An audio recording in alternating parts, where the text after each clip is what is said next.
Why should a man burden himself with a wife when he can buy such a woman, huh? Effin, you're a terrible man. But you better not be forgetting, she's a servant, not a slave. Oh, now, I defy you to tell the difference once good money has been paid. She's young, you say? Young, oh, yes, and full of womanly virtues, huh? How tall? What color's her hair? Oh, in good time, you'll see her. But she's a prize, I'm telling you that, yes. The kind of a woman that a man dreams of when he's out there alone. I once said to a fella. Hey, you! He stood just 4 Stop feet that high. infernal racket. And ere a man said boo to him, he'd quiver and he'd cry. But once he tipped the tankard, it was a sight to see. I'll swear he whipped a fella 3 times the size of me. So lift the tankard high, boy, lift the tankard. But why? Because I don't like the sound of your voice, that's why. That's a reason. Ah, lift the tankard high, my boy, lift the tankard high. Don't you worry about... Didn't much like the sound of that, neither.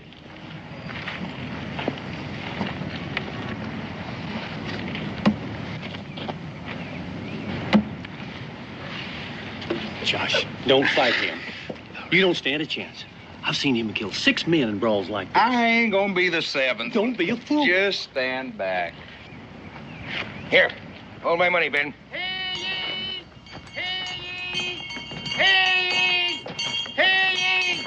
By authority of the Crown, this auction is about to commence. Hear ye! Well, now, that's too bad. We're going to have to settle this later, after I tend to some important business. All right, give me back me 50 pounds. And you, don't go away, Sonny, will you, huh? I ain't going anywhere. You can thank your own luck you didn't have to finish that fight. You can take my advice and get out here just as far as you can go. Yeah, that's something I'm gonna have to think about.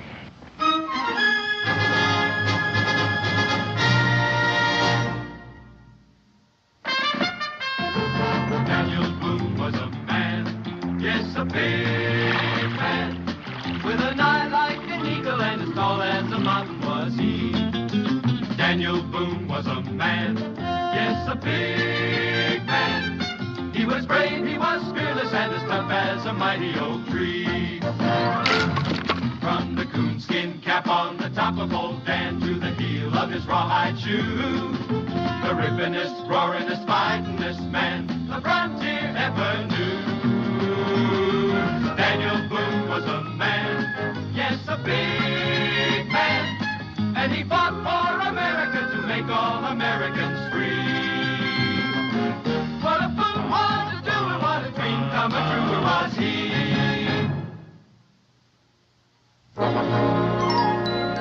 20 pounds once, 20 pounds twice. Sold to the gentleman for a term of 3 years, 5 months, and 3 days.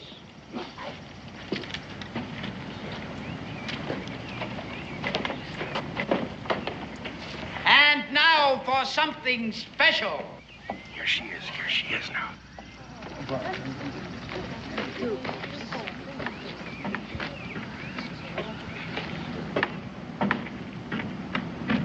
Look you here. This be Sarah Wadsworth.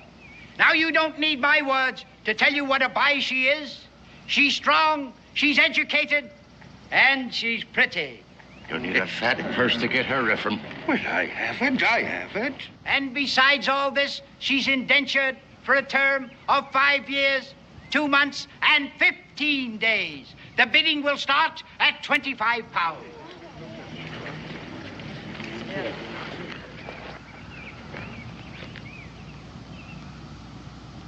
$26.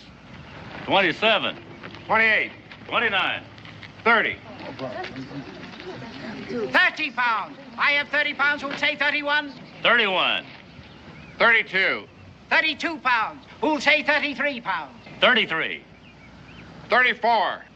35. 40 pounds.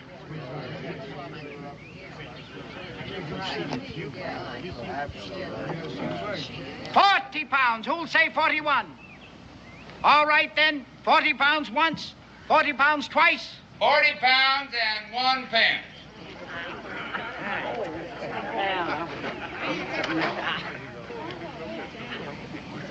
£41. I'm bid 41 pounds. Who'll say 42? Then 41 once, 41 twice. 41 pounds and 1 pence. £42. And 1 pence. £45. And 1 pence. Josh, are you out of your mind? He challenged me to a fight, didn't he? I figure this'll hurt him a mite more than what he's used to. 45 and 1 pence, 45 and 1 pence. Who'll say 46? £46. And 1 pence. Josh. Look, you heard him say he had 50 pounds, didn't you? I'll stop when every bit of that's gone. 46 and 1 pence, 46 and 1 pence. Who'll say 47? Josh, you're going to end up dead or have a servant girl. Or both, if that's possible.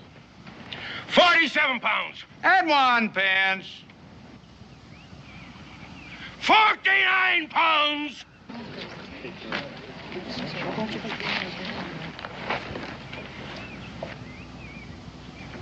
£49 and 2 pence. I have no more money. I kill him, I tell you. I tear his gizzard out. Let me at. Let me at. Kill him. Wait, he said he had 50 pounds. He said he had 50 pounds. Best year I ever had, too. I was going to relax, enjoy myself, maybe buy a piece of land. Now it's gone. But you did it to save me. Doesn't that mean anything? I did it for a stupid joke and to teach some fellow a lesson. I didn't even look around and see what I was bidding on till it's too late. Now, thanks to you, I got a trap all winter, even after the cold sets in. You see these? That's all I got left in the world. Here, you might as well have them, too. Now, go on, get. You're free. I'm sorry for all the trouble I caused you. I really am. Oh, it wasn't your fault. Besides, you got your freedom. I guess that's worth something. My freedom? I just turned you loose, didn't I? Yes, but I don't want it. You don't? No. I don't have any money. No place to go. Well, you don't expect to stay with me for the next 5 years. Yes, I do.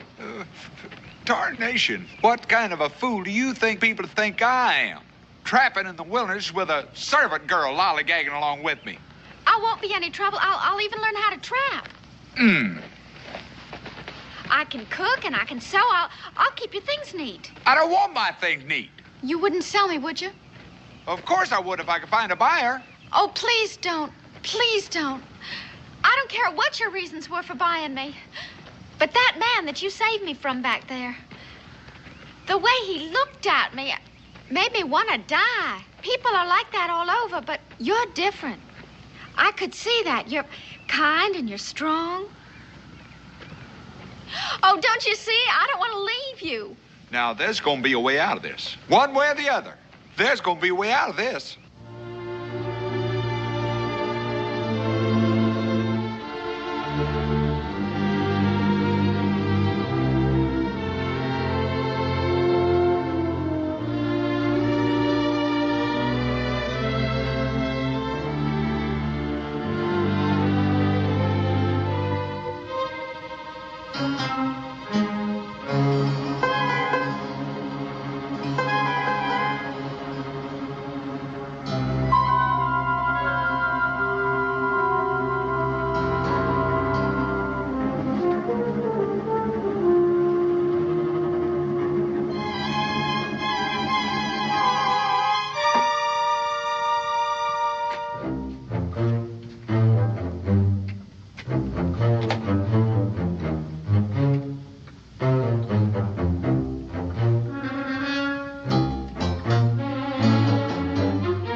did you find me? Right behind you all the way. You was, huh? I didn't think you'd leave me like that. What did you expect me to do? This is the way I live, the biggest part of the year. Now, it ought to be plain that I got no use for a servant girl. But you have me, whether you have any use for me or not. And you gonna follow me all the way to Boonesboro? Yes. You got your mind all made up to that? Well, there could be some other reasons I might mention. But one thing's very plain. I'm your servant, and it is my duty to follow you wherever you go.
Let's have a look at it.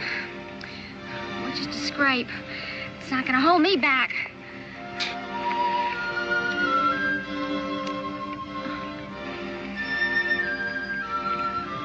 Here, you do it.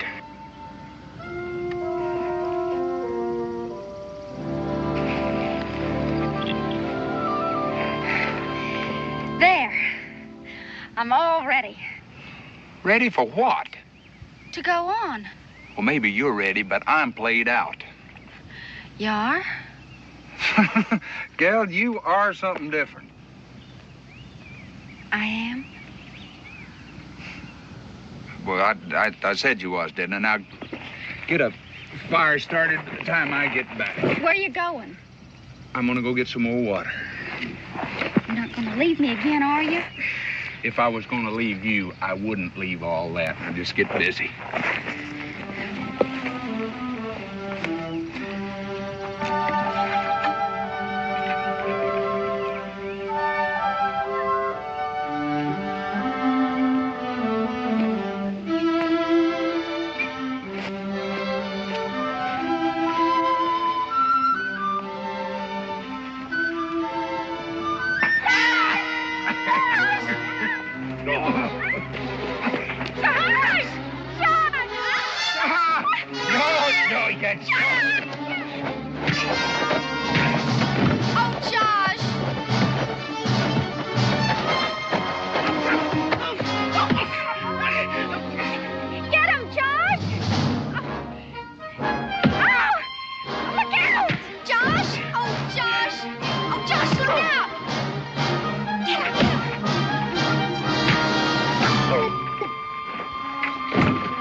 Why did you have to go and do that?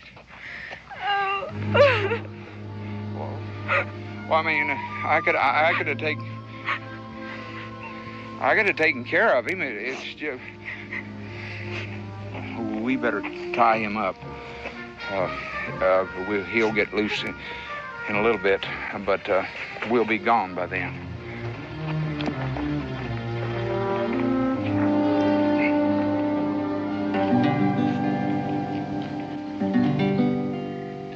No, that's not the life for me. That ain't the life for me. I go where I want to, do what I will. Now that's the life for me. I once knew a fella, slaved all his life Had 12 hungry young'uns and a nagging old wife. His brow was all furrowed, his back was all bent. Before he was 40, his life was all spent. And that ain't the life for me. No, that's not the life for me. I'll go where I want to, do what I will. That's the life for me. Yeah, I'll go where I want to, do what I will. That's the life for me. Something smells awful good. Mm-hmm. Fried rabbit. Rabbit? I don't remember shooting no rabbit. Didn't. Well, don't tell me it just walked into camp and give itself up. No. I set a snare for it. Then I was going to teach you how to trap. I learned things real fast. I'll say you do. I don't remember having started to teach you. Your supper's ready.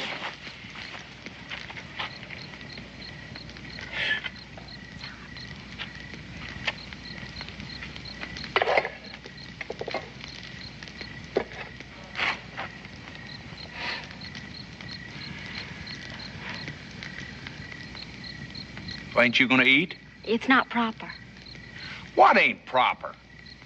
for a servant to eat with the master. That's downright ridiculous. That's what my first master taught me. Well, I ain't your first master. And I don't hold with things like that. As a matter of fact, I ain't your second master either. I belong to you. Would you stop saying that? You're an unfortunate accident. Now go on and eat. Yes, master.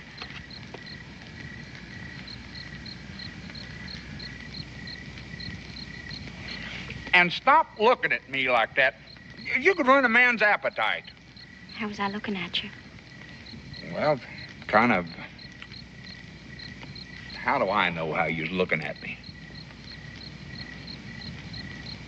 Go on, eat. Yes, master. My name's Josh. Yes, Josh. Josh Clements. Yes, Josh Clements. Well, it is good. I'm glad you like it. If the fellow wasn't careful, he could kind of get to like it. Go on, eat. We got to get out here early in the morning.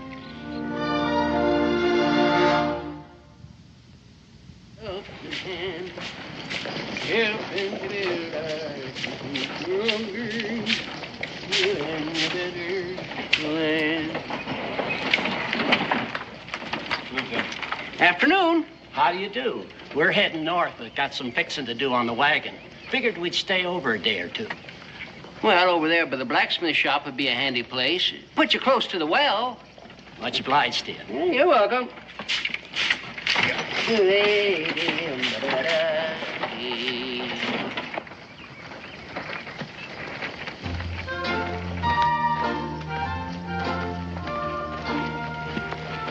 Hello, Josh. Matthew. Josh? Simon? How's everything, Josh? Oh, it's fine.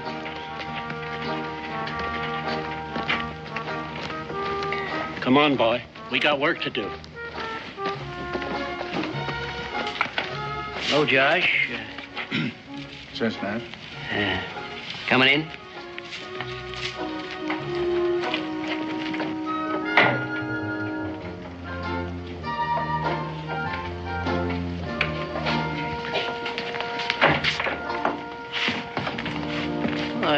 Kind of surprised to see you here, Josh. That's so. Mm-hmm. Why is that? Well, I thought you was all through for the season. Well, I guess I ain't. Daniel around? Over at the cabin. Figured on talking to him a bit later. Yeah, well, he's over there. Anything I can do for you? Yeah, well, You got any rooms? Just one. Just one? Just one. I'll take it. The second one on the left there, and the door's open.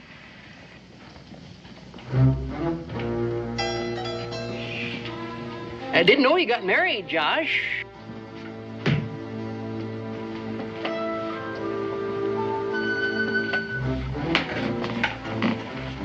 Ain't married. This is my servant girl.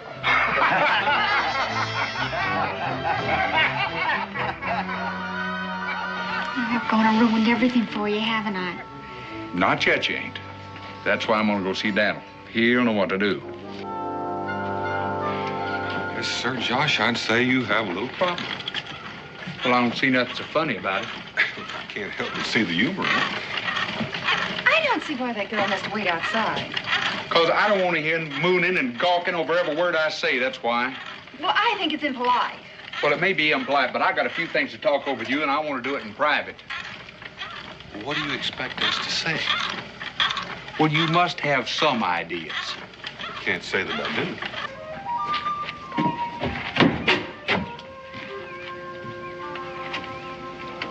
Hello? Hello?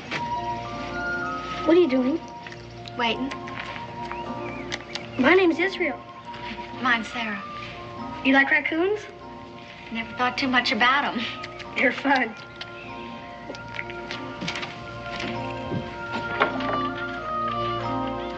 Pa, look what I found. Oh, that's a fine-looking raccoon, son. Josh! Oh, Israel. Do you want to hold him? A little later, maybe. What kind of girl is Sarah? I don't follow you.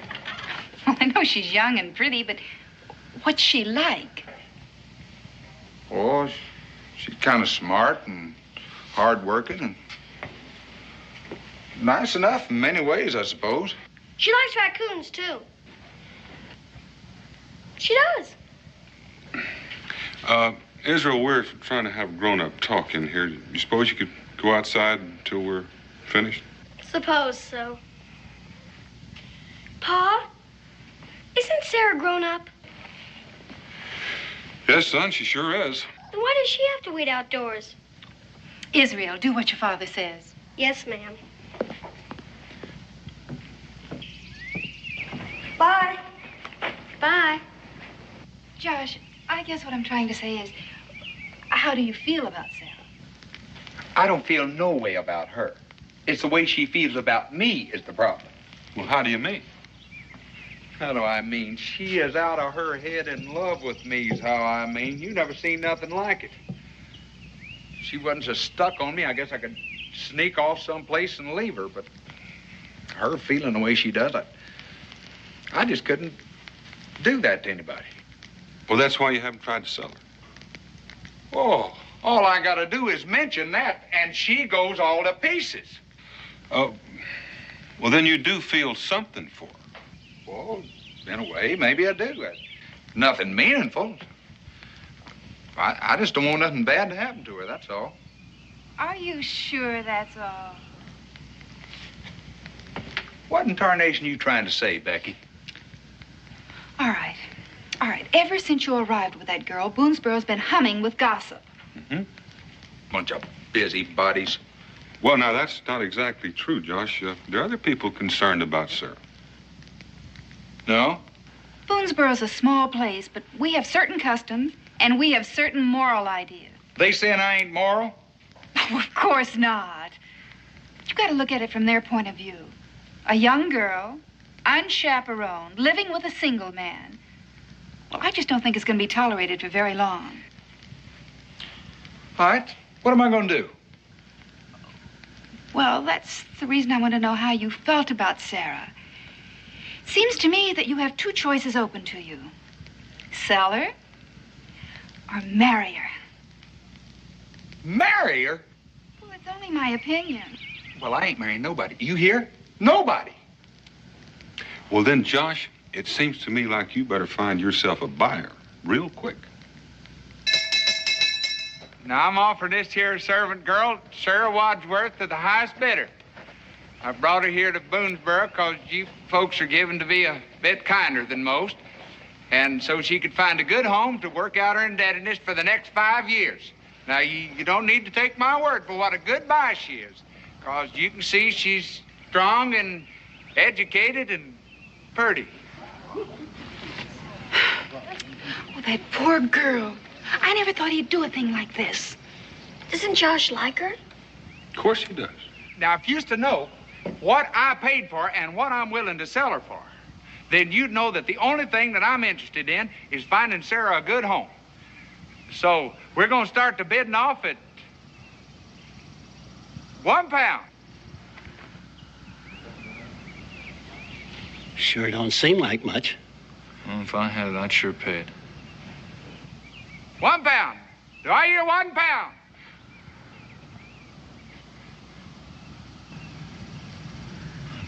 Don't nobody want her? Come on, boy. Best not get involved. But, Grandpa, Come on. Well, don't tell me you think £1's too high. Well, who's the first bidder? Simon. Simon, how about you? Not interested. Well, but think what a help it'd be to your wife. No more slaving from dawn till dark. Matthew, your wife wouldn't have to do any more scrubbing or cleaning or taking care of the young'uns? That's exactly what I want my wife to be doing. And if we don't keep them busy, there'll be no rest for us at all. But I'm practically giving her away. These are her papers I paid near on to £50 for. And I'm just asking one. Can't you understand we don't want no servant girl? Cincinnati, what about you? Now, you ain't got their reasons. You got a place of business. Now, wouldn't it be kind of nice to have a servant girl around to keep things tidied up and nice and for practically nothing, too? Hey, you gonna tell me that don't appeal to you? No, I ain't. Well, But I ain't buying her neither. Why? Because I don't enjoy breaking young girls' hearts, that's why. Any fool can see she worships you. And I expect if you're honest with yourself, you might feel a little bit that way about her yourself. I don't. And why is everybody so all-fired anxious to tell me how I feel? Because it's writ all over your face, that's why. Wait a minute. I'll tell you what. I'll tell you. I'm going to let you start the bid. Do I hear a bid?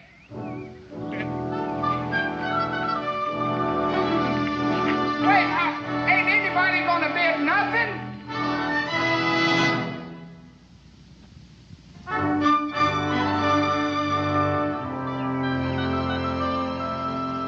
I just don't understand it. Well, I suppose if you took her back to Salem to auction, that other fella'd get her. Him or somebody like him, and I couldn't let that happen. You know, Josh, I think you care a lot more about Sarah than you're admitting. So everybody keeps telling me.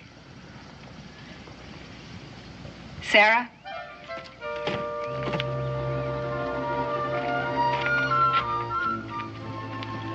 Sarah, dear, you can stay with us until the wedding. The wedding?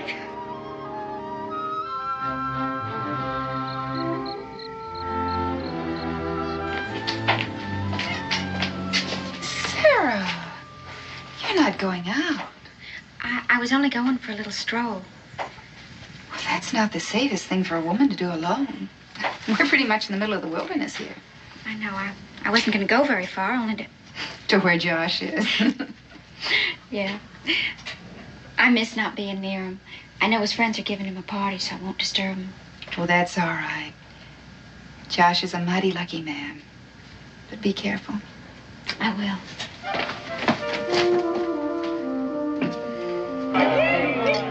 Here's to you, Josh. Here's to you, Josh. It's a lonely world you're leaving, Josh. Yeah. And a noisy one you're going to. Yeah! What are you saying? Why, she's a fine, quiet girl, right, Daniel? Seems to be. Oh, yeah. They're all quiet before the wedding. Right! You all right, boy? I'm just thinking, Grandpa. We're going to be needing some more water. I'll get it in a minute. There you are, Josh. Oh, you don't expect me to sing. Oh, come on, Josh. Sing. What's a celebration without a song, huh? Yeah, right. Well, if you don't mind, I am just not in the mood. Oh, come Josh, man, is in some kind of mood from the minute he's born. Now, you just find a song that fits yours.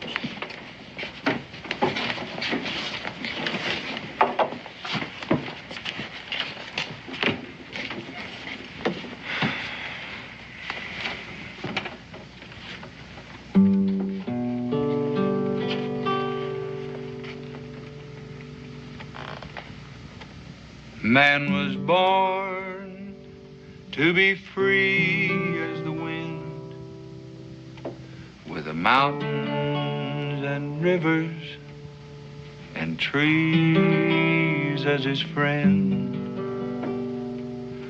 to follow a path just to see where it ends. A man ain't a man lest he's free. A man like the wind don't tarry for long. He's gone in a moment, like the words of a song. Love's meant for some men, but love's not for me. I'm a taster of honey, not a keeper of bees. An animal caged is a sad thing to see,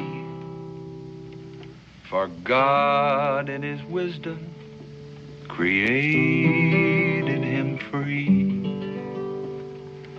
And the arms of a woman will never hold me, 'cause a man ain't a man lest he's free.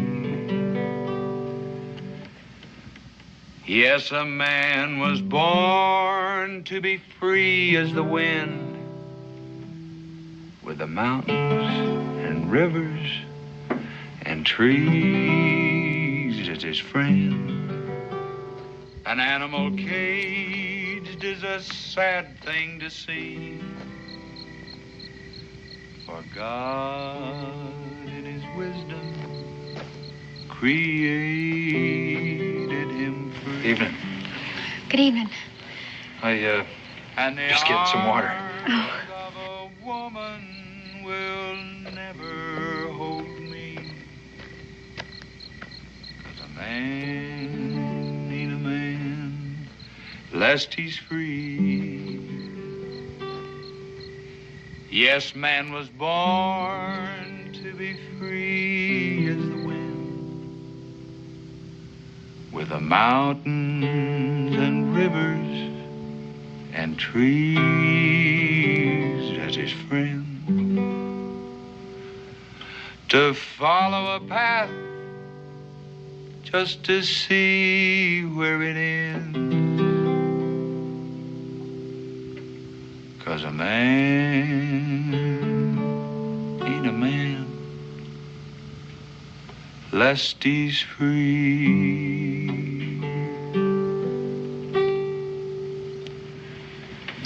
It's all right. That's nice. Real nice. If you don't mind, I think I'll get some air. Well, I think I'll have another drink. Oh, Yeah, thank me you. too. I'll have another one myself.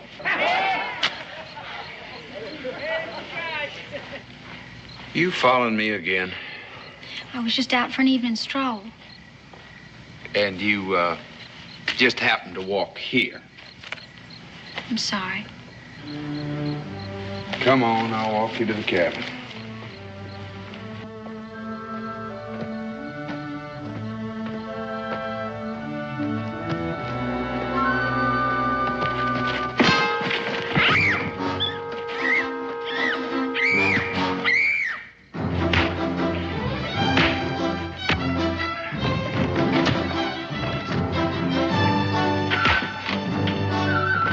Josh, you gotta get up!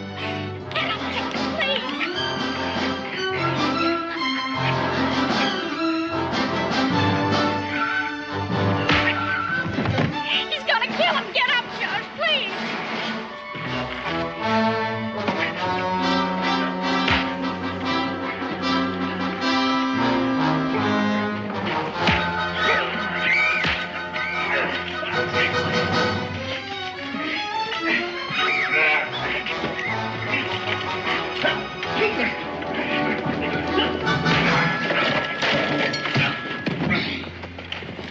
happened?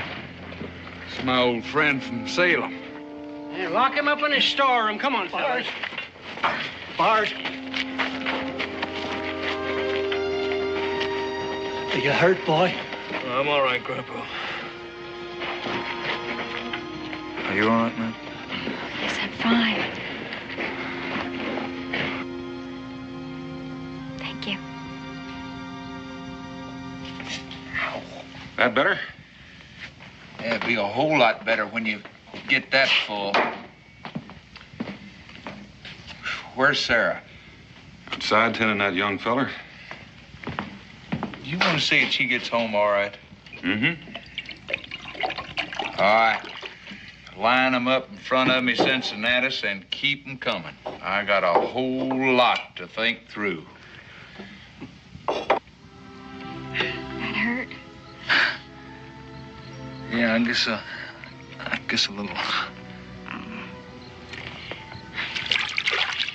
You know, it's strange, you and your grandpa leaving tomorrow. I'll probably never see you again. Yeah, it's strange, all right. You getting married and all that. Is he a nice fellow? Oh, yes. Yeah, well, of course he is now. A girl like you wouldn't choose a man who wasn't. No. Anyways, I sure do want to wish you all the best. Thank you. How's Josh? Oh, he'll be all right. It's a fine thing you did. Well, I guess I wasn't really very much help. And I'm not sure I would agree with you on that, but we all appreciate it. Sarah, if you're ready, I'll walk you back. I guess I am. Thank you and bye. Well, nice meeting you, man. Sarah. Sarah. My name's Bart. Bart Cooley. Pleasure to know you, Mr. Boone. Same here. Oh, your coat's torn. Oh, well, no, that's nothing. I'll mend it for you. Well, no, don't go to any trouble because of me. I can fix it myself. No, really, I'd like to. Besides, I'd like to thank you somehow more than just saying it. It's little enough after what you've done. Well, now, if you really want to, I would. Well, I'd be much obliged. If you could stop by in the morning, I'll have it ready for you. All right, I'll do that. Good. I'll see you tomorrow. Good night. Good night. Good night, Bart. Hi, Mr. Boone.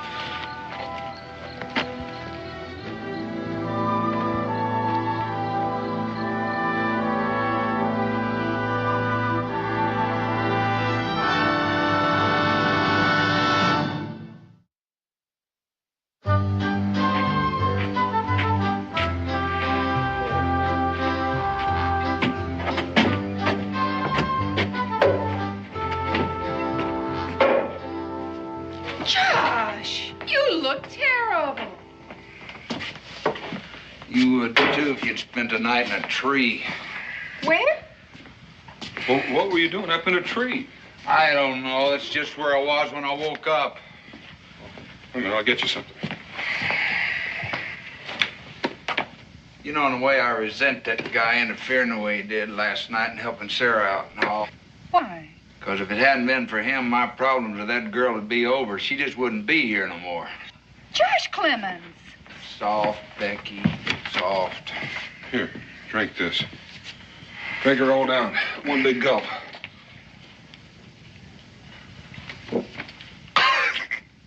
Home remedy. What's it made out of? Snake venom? I know it tastes awful, but a spoonful will cure a sick stomach. A spoonful? Well, you gave me a whole... Well, don't that beat all? Worked, didn't it? I do believe it is. Ain't that amazing? Thank you very much, Daniel. Well, you're welcome. Where's Sarah? Outside. You probably walked right past her.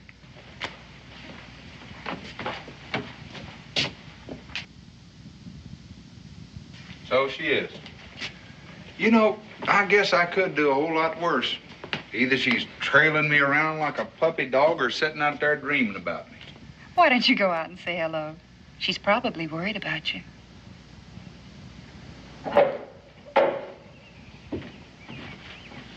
Josh? Sarah? How are you feeling? Oh, fine. Morning. Morning, Bart. Josh? Hello, Sarah. Morning. Hey, I don't know if I thanked you proper for last night, but I sure do this morning. No, I'm the one that's grateful. If you hadn't taken care of that fella, I'd like to get killed. Well, I still thank you. It's all right. Glad to do it. How's the head? Well, I think it'll heal. Your coat's fixed. Hey, now, look at that. You can hardly tell it was ripped. Thank you. Here, tell you two are getting married. So everybody keeps telling me. Well, I sure do wish you the best. Thanks. When are you and your grandpa leaving? Oh, fact is, he's probably back there waiting on me right now. I guess I better get back. Guess so. Well, sure nice meeting you folks. So long, Bart. Mr. Boone. Bye, Bart. Bye, Josh. Bye, Sarah.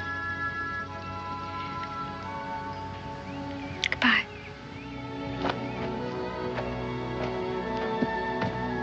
He's a nervous sort of fella, ain't he? Well, I'm gonna go chop some wood. Dan, Sarah, why don't you see if you can help Becky? Daniel, I gotta have a few words with you.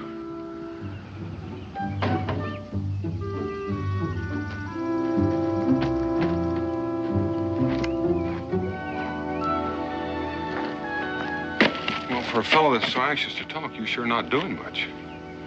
Yeah, I guess not. Of course, that's all right with me. Daniel, I've always been a man of my word. Yes, you have. And I aim to stay like that. Now, I give my word to Sarah that I'd marry her, and I will. But now there's a voice down inside of me keeps yelling and hollering against it and saying it's wrong. You know me.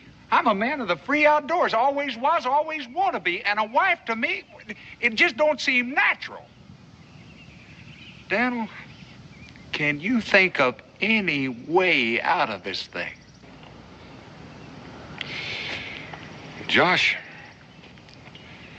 I've noticed that certain women sometimes come to respect a man almost as much as they love him.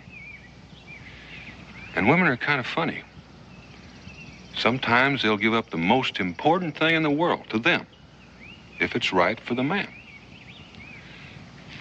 Now, Sarah strikes me as that kind. So maybe if you went to her and talked to her, told her how you feel, well, you never know. Maybe she'll come up with the answers you're looking for. Daniel, you don't know her. I just wind up breaking her heart all over again. Maybe. Maybe not. Here, this ought to do. Sit down. I still don't understand why we had to come so far just to talk. Well, it's 'cause if you start crying and carrying on, I figure I ought to be the only one to hear it. Sarah, this is going to be hard for me to say, and it's going to be hard for you to hear. But sometimes a woman can respect a man just as much as she loves him, and she might be willing to give up the thing that she wants the most. Josh, what are you trying to say? Sarah, I said I'd marry you, and I will if that's the way you got to have it, but that ain't the way I want it. It's not what I want either. If you can give me one good reason how you could stand to spend... Josh, did you hear what I just said? What? I don't want to get married to you either. You don't? No. Why? Just 'cause. You mean you just stop loving a man just like that any time you're a mind to? I never knew what love was. The strongest I ever felt about a man was the way I felt about you. But that wasn't love.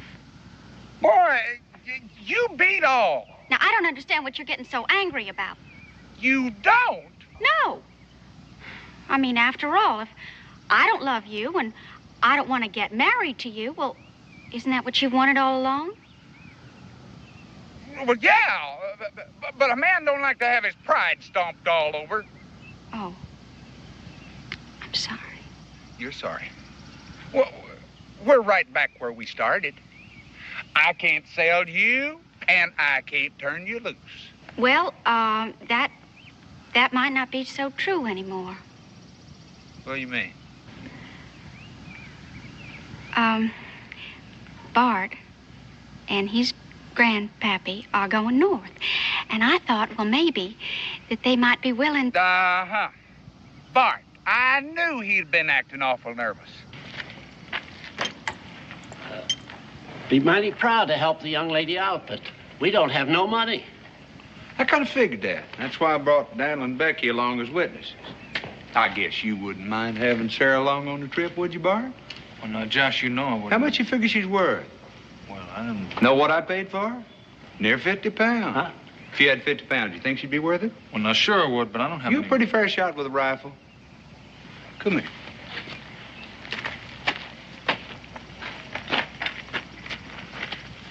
You see that limb sticking out on the tree, the one that's kind of squiggly and bent? If we was to keep shooting at it, would you bet 50 pounds which one of us could hit it first? Of course, now, I ain't got no money. So, if I was to lose, I'd have to turn over to you the only thing that I got that's worth 50 pounds, which happens to be Sarah. I'll shoot first. Well, now, Josh, wait a minute. I mean, what happens if I lose?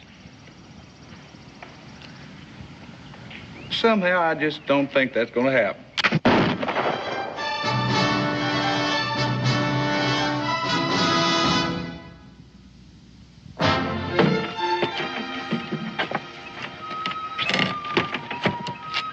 So long, Bart. Josh, you know, the way you shoot, I hope you don't run into any Indians. So long. Bye. Hi.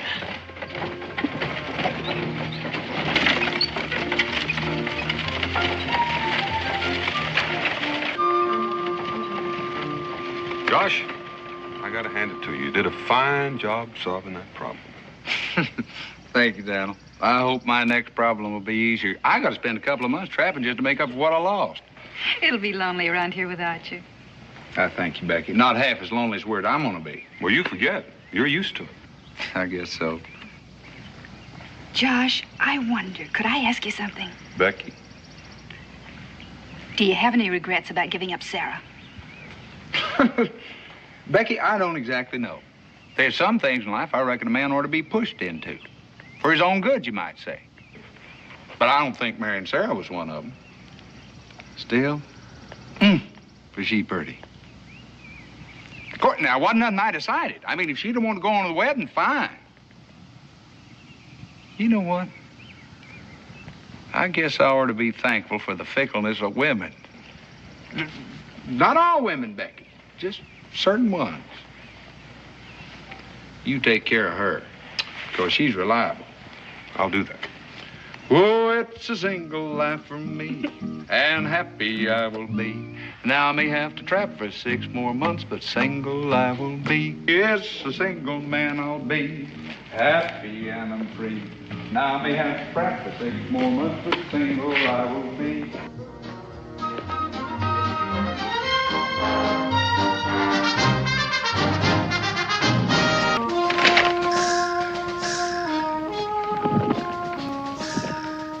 Isn't true it.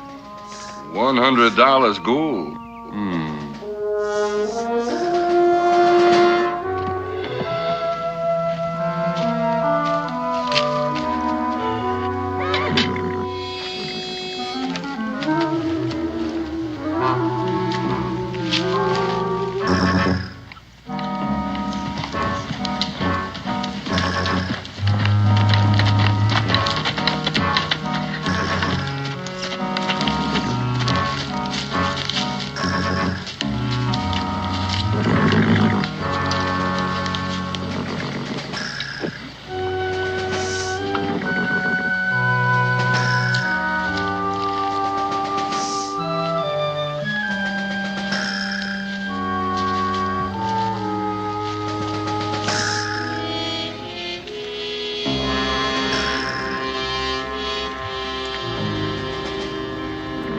Mason boy, where are you? Right here, Luke. I had supper ready, only we ran out of flour. What you doing hiding behind those trees, boy? When I rode up, I told you I was only going to be gone a few hours. Well, you know I'm not armed, Luke. I'm just keeping out of sight till I found out who it was. Is that the only reason? What other reason? You think I was the law? What are you getting at, Luke? You know, boy, we've been traveling now for a few days.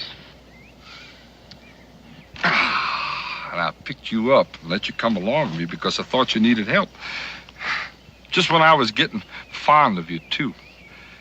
Here I find out all along you've been lying. I never lied to you. You never told me you'd been to sea. You never asked me. You never told me your last name. You never asked me that neither. Well, I don't have to ask you now. Your name's Pruitt.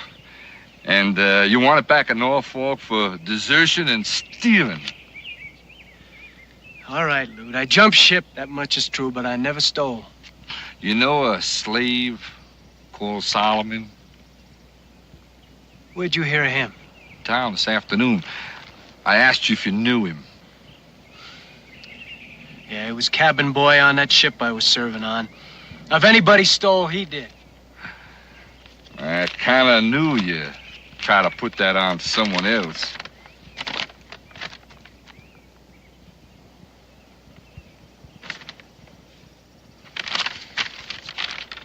You don't believe me? I like to, but I reckon nobody'd pay $100 gold just to have you back for jumping ship. That's the going price on you. How much did you steal, boy? You can trust me. Just tell me where it is. We'll both go get it, and nobody else will know the wiser. Luke, told you I never stole nothing. Oh, now that's a shame. You won't confide in me.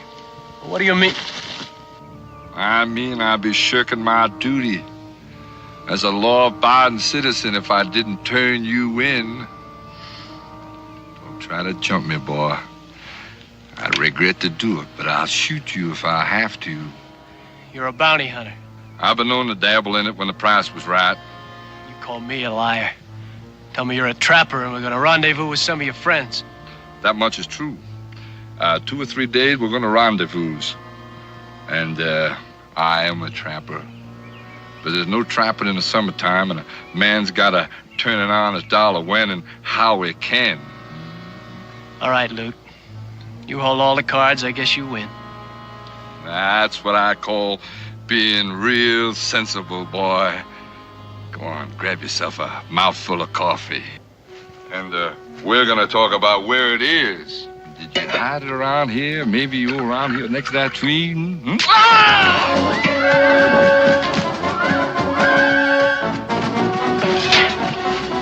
Oh! You shouldn't have done that, boy.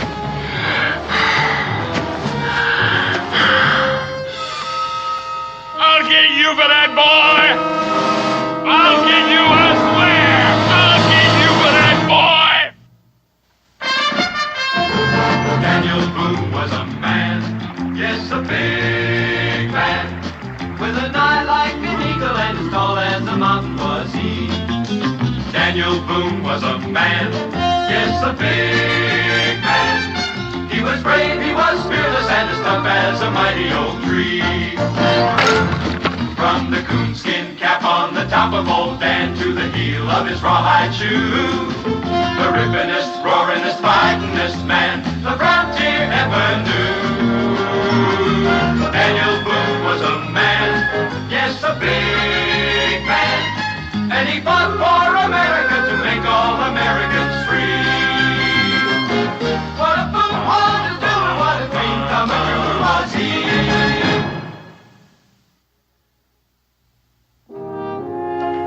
Kitty, you sure you haven't changed your mind about coming in with us? No, sir. If it's all the same to you, I'll stay here and tidy up the camp a bit. You don't know what you're going to be missing. I know what I'd be missing. I'd end up in town and get lost. The next thing I know, I'd end up on an auction block and spend the rest of my years chopping cotton. Now, that's just plain foolish. Now, you was born free. In Canada, I was born free and reasonably white. Around here, I'm free and maybe just a little bit darker. But you'd be surprised how black I get the minute we cross over the mountains into Virginia. Gideon, you got papers proving that you ain't no slave. And there's an awful lot of folks in this territory who don't know how to read. Cincinnatus, there's no use trying to argue with him anymore. He's just trying to get out of doing any work. Hoss, I think you read my mind. I'd rather stay here and fish instead. Well, now, fresh trout would taste good for supper. Providing you know how to cook them. Maybe I forgot to tell you. I've been asked to cook for royalty in my day. A princess of the Chippewa. Seems she heard about a recipe of mine for barbecue and bear. Barbecue and bear. Daniel, if there's one thing I can't abide, it's a man that ain't got the least regard for the truth. You mean to say you don't believe me? Well, Gideon, I don't know about Cincinnatus, but I believe you. Be back about sundown.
Black man, now just stand still and don't make a move.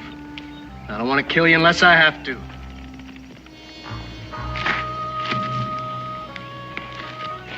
You don't know how much that does to ease my mind. Now, just what can I do for you? Get me up a sack of grub.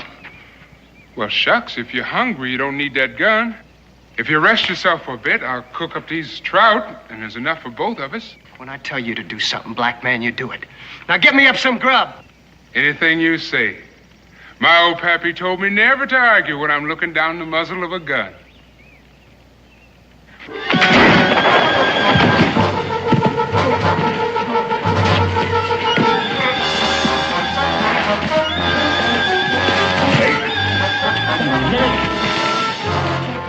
All right. Now, maybe we can sit and talk. I don't take real kindly to folks who try and steal from me or shoot me. Drop that knife, black man. Get your hands in the air.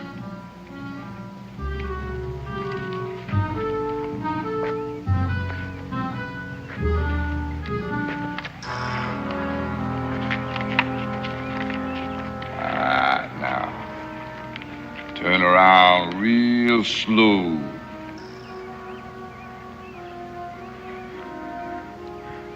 Looks like these woods is getting overrun with thieves. Those arms on before one of you decide to run. And then I'll have to spoil some valuable property. Lute, you caught me fair and square, but you can't chain me up to him. Why not? Because I just spent 6 months in a ship's hold full of his kind, and I don't like the sight or color of him. So, you're a blackbird, huh? What's wrong with that? Boy, if you don't know, I reckon I ain't got the time to tell you. Yo! Hey, oh! Pick up them there irons like I said and get back there and put them on. Make sure you put them on your friend Solomon, too. That was nice of you, Mason. You led me right smack to him. I must say, you two make quite a pair.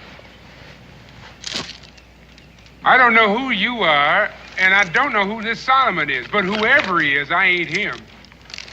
go pretending ignorance to me. Mason here told me all about you before he cut out and ran on me.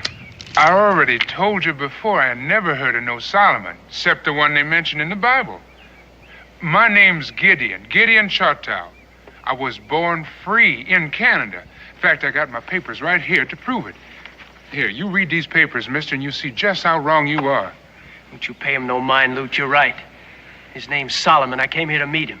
You read the papers, mister. Don't make any difference whether your name's Solomon or not. You'll make a fine price on a slave mark. Lute, you let me go free, I'll tell you where you hid that money. That's what we was fighting about. After all the lying you done to me, I ain't gonna take your word for it. He can't tell you where the gold is, Mr. Lute, 'cause I ain't told him. You admit to being Solomon? Well, I can see there ain't no use trying to outsmart a man like you. I'm called Solomon. How do I know you ain't lying to me? But then we got lots of time to find out between here and Norfolk. Norfolk? That's a long ways to travel, Mr. Lute. It'll take us a while. Where else am I gonna collect a bounty on you two? Now you just sit there. I have to do a little foraging.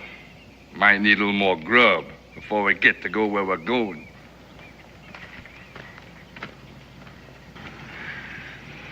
Your name ain't Solomon. I know that, and you know that. But your head-hunting friend don't know that, and just for now, I'd like to keep him in a little doubt. And where do you think that's gonna get you?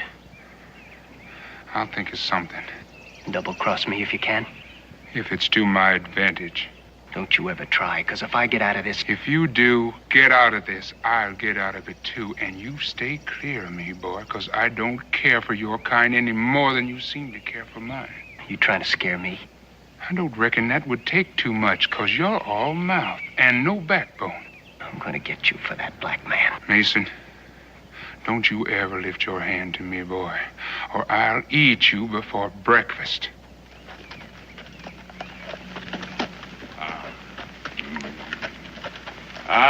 You two, get up.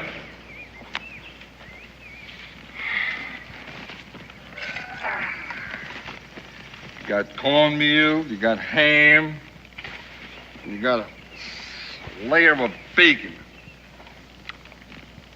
You've been living high off the hog, ain't you? Feller's got to eat to keep up his strength. Yeah, well, you're gonna need it after I'm through with you. You ain't been camping here all alone, have you, boy? You see some signs of someone else? I see 3 bedrolls over there. Well, I'll be honest with you, Mr. Lute. I stole the wagon. Them bedrolls and supplies was in it. If you was to look real close, you're likely to see some wheel marks. Whatever happened to that wagon, boy? Well, I sold it to a trapper passing through. I thought maybe I could make better time afoot. You're lying again. Well, if you think so, why don't you just sit here and wait and see? I reckon that's just what you want me to do, ain't it? Yeah, well, I'm gonna take this here trout, make a nice little meal come supper time. All right, now let's move out. Which way? Right out amongst those trees there. Well, that's heading north, Mr. Lute. That's the wrong way to Norfolk, unless somebody's gone and moved the whole Atlantic Ocean. Who said I was going in that direction? That's just what you want me to do, ain't it? Well, I don't aim to leave a plain trail. Yeah. All right, now, you move out in the direction I said. Yo!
give you a hand?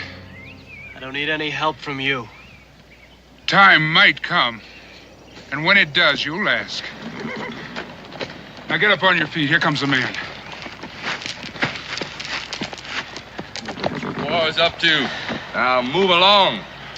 Mr. Lute, this boy's just plain tuckered out. I don't figure he can travel much more, not with night coming on. Don't worry about me, black man.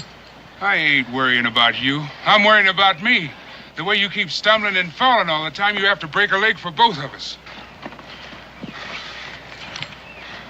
We'll move on ahead and find ourselves a place to camp. Come on. Don't seem to worry much about us making a run for it. Now, how far do you think we could run? And how fast with these shackles on? I know what you're thinking. Once we get to Norfolk, you'll figure you're not Solomon, and then you think you'll be free.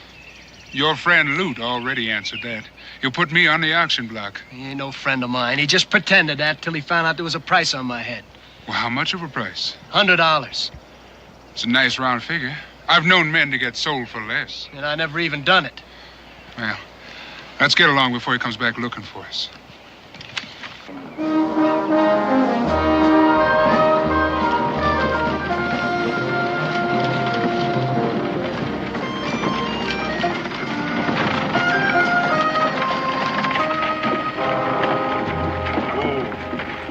What in the world is going on here? Look at this. Must have been some bear rummaging around for some food. Well, if it was a bear, he was wearing horseshoes.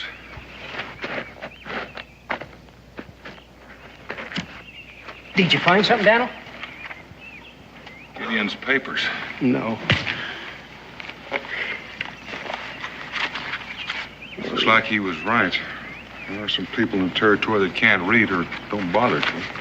Daniel, I ain't even going to say what I'm thinking. And you don't have to. If you study the sign, you can see that there were 3 of them. 2 of them were in leg irons, and one of them wearing leg irons was Gideon. Well, what about the other one? I don't know. Ex-convict, runaway slave. Daniel, we just got to get Gideon back. Otherwise, whoever's got him's going to try and make a slave out of him. We'll get him back. Well, let's get started then. Well, they've headed for the heavy timber. We can't use the wagon. I reckon we better unhitch the team. Daniel, I got over $100 of trade goods in there. And if I lose them, I can get more, but I can't get another friend like Gideon. I know how you feel, Cincinnatus, but we got another problem. It's almost sundown, and we can't track him after dark.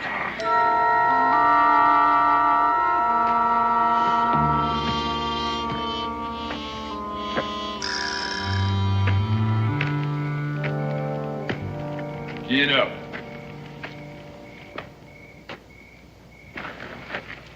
Turn around. You understand, I don't like to do this, but a man's got to get his sleep. And I ain't so sure that I can trust either one of you. When I close my eyes... Well, you could hear this chain rattling if we was to even make a move. Maybe I can, and then again, maybe I couldn't. Leastways, I'm not going to be taking any chances. Mason, tie his hands tight. And this ain't going to be real comfortable for you, but it's going to do wonders for my peace of mind. Now, you ain't tying that tight. I said real tight, boy, and you make it tight.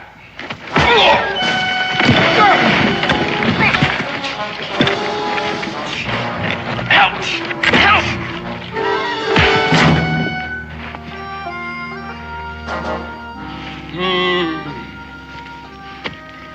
Try that again, boy. I'm a peace-loving man, and you made me get real close to making me mad. There ain't no use in you talking to him, Mr. Lute. He can't hear you. Maybe he can't, but you can.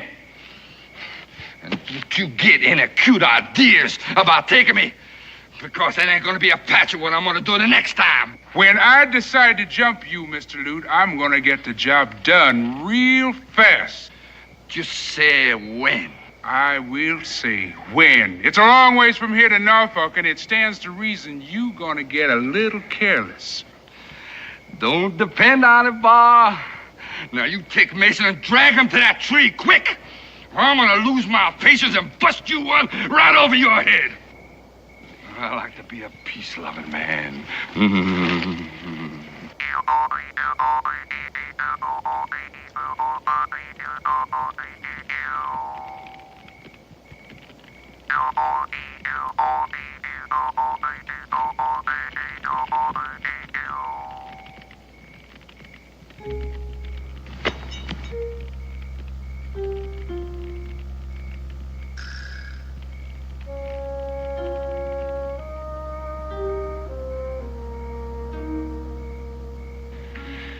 Why didn't you help me when I had him down?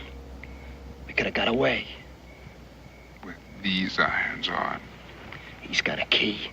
Have you seen it? No, but it stands to reason. Well, what I've seen of your headhunting friend, I don't doubt he's already thrown the key away. And if we'd have tried to break and run, he'd have shot us both. Not if he was dead. Look, even if he didn't have a key, we could have found some way to get these chains off. You mean to tell me you were setting out to kill him? If you would give me some slack in that chain, I could have finished him. Then I'm glad I stopped you. I don't hold with murder. What do you mean, murder? That's what it would have been. What do you think Lute would have done in my place? Shot you in the back, given the opportunity. So what's the difference if I kill him? The difference between you and him. What do you mean by that? The difference is Lute ain't got a conscience. He could shoot you down and never turn a hair. But you ain't like him. How do you know what I'm like? I'm talking to you, ain't I? I don't mean nothing. Answer me one question, Mason. Have you ever killed a man? Well, no, but... Then my advice to you is to keep it that way if you can. Killing ain't something you just do and then it's done. It's something you have to live with, and it ain't always real good company.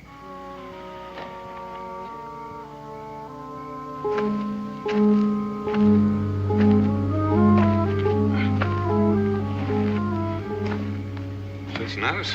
Well, Daniel, I thought you were still sleeping. I thought you were, too. Oh, I've just been traipsing back and forth here, worrying. Well, why don't you do your worrying tomorrow and get some rest? We might have quite a ways to travel. Daniel, I just hope we ain't too late. Well, Cincinnatus, look at it this way. If anybody was going to sell Gideon, they wouldn't be about to hurt him. And they can't travel very fast in those chains. We'll catch up to him in time. I just feel in my bones that we should have taken right off after him. Well, now, if we had, some of those bones you're talking about might have been busted up, but this time out there in the dark. Now, get some rest. I reckon you're right, Daniel.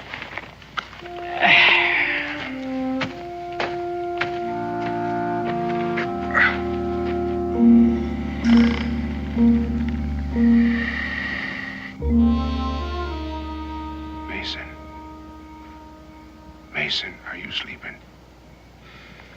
How could I sleep all tied up like this and half froze to death? Since that's the case, why don't we talk some more then? I got nothing else to talk to you about. Well, that's all a matter of opinion. I figure we got at least one thing in common. I got nothing in common with a black man. Well, the way I see it, we're each half owner in a pair of hobbles. And another thing is, I'm sharing the same treat with you. Look, will you shut up? Keep your voice down. You have to wake the man, and he might get displeased that you made a noise while he was sleeping.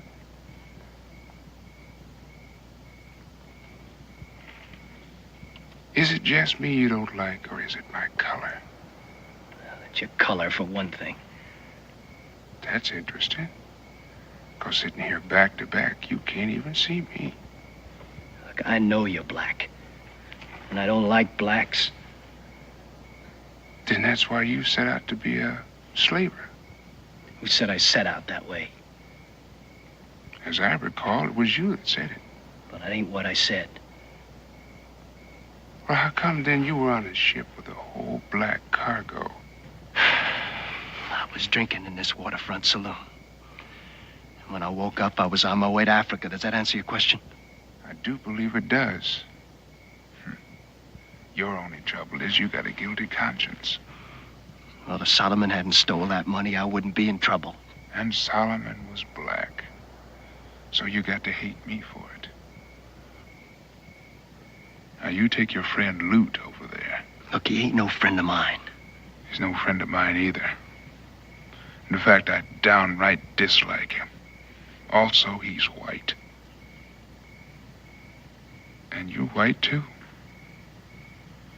So the way you think, why don't I hate you? I thought you did. I could learn to if I set my mind to it. And if you keep on the way you started out. You said your name's Gideon? That's what it said in them papers Mr. Lute chose to throw away. Will you stop saying Mr. Lute? Call him by his right name. Let me tell you something, Mason. At one time in my youth, before I got domesticated, it was a well-known fact I could out-cuss any man in Canada.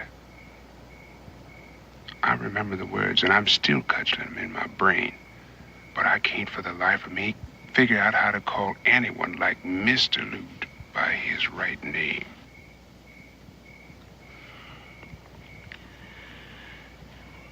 About them papers. You know, if you don't get them back, you can prove you're free. Are you worrying about me? Worrying about you? I'd put you on an auction block right this minute if I could get the money to pay Lute off. About them papers. I got sort of a feeling they'll come looking for me. You really got a friend you're camping with? Yeah, I got a friend. Is he black like you? Well, I've heard it said some folks call him black-hearted. But on the outside, he tends to be light-colored. You two figured I was sound asleep, huh? Why, Mr. Lute, if we knowed you was awake, we'd ask you to come over and join our conversation. I turned all right, except I was listening instead of talking. You hear anything of interest? I heard enough to make me change my plans. That's so. Figured I believe all that hogwash about you stealing that wagon and then selling it, didn't you? I had hoped you did. Well, now I know for sure that we ain't gonna camp here, so we'll just be moving on. Right now, tonight.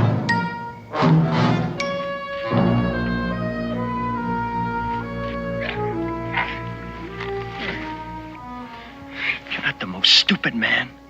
I never saw a black man was smart anyway. You think I did wrong then? At least you could have looked to see if he was awake. A lot of good your friend's gonna do us now. Mason, a man can't look both ways at once. And it stands to reason, if he's looking back, he ain't likely to see what he's walking into.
Why don't you set yourselves down a bit?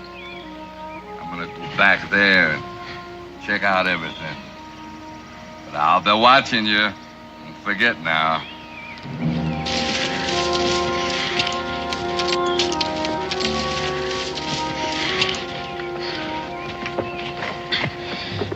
You think your friend can track us through this kind of country? Yeah, he can find a trail. This chain has got to leave a mark or two along the way. And what happens then? He's apt to get disturbed at me for letting myself get captured. You really think he can get you out of this? I'd like to keep that thought in mind. Would you ever stop to think he might get himself killed? By Lute? Well, Lute's friends. Where do you think we're going? The only name I've heard so far is Norfolk. That's after we meet Lute's friends. They're waiting for us up at a cabin up in Indian Creek. Your friend's gonna help us. You better get here pretty soon, because you haven't got far to go. I'm real glad you mentioned that. What are you doing? I'm just leaving a little trail. A lot of good that'll do us. It could do us a lot of good. Because from now on, one of us is going to get tired and start walking mighty slow. Which one's that? Well, just looking at the two of us, which one of us do you figure could play out first? Which one? It stands to reason that it's got to be you. Oh, no, you don't. If I start lagging behind, Lute's gonna start hitting me with a rope. And if I start lagging, he's just bound not to believe me. Well, then we're just gonna have to go the way we've been going. I already said we can't do that because we'd be leading Daniel into a trap. Who's Daniel? He's a friend I mentioned who's trailing us. That's why one of us has got to start acting tired. Well, it's gonna be you. He's your friend, not mine. Mason, it's just a shame you can't see your way clear to cooperate.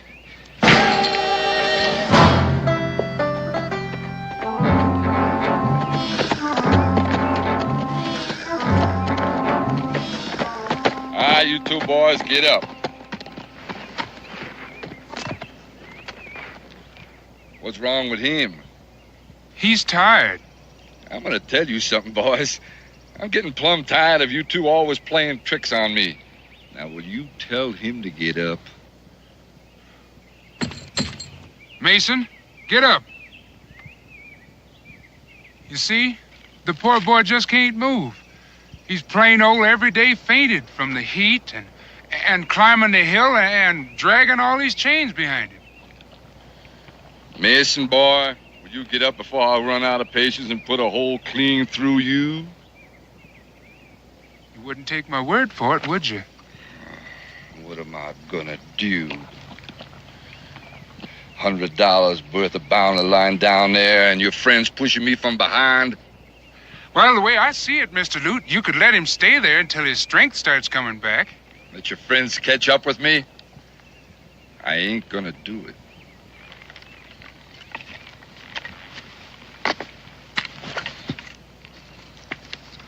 Now you lie down there and turn around.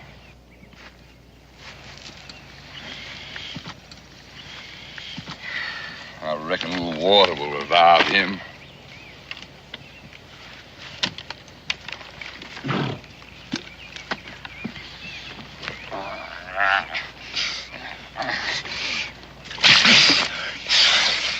It'll bring him to, all right, but I don't think it'll keep him moving. This boy just ain't cut out for traveling like this.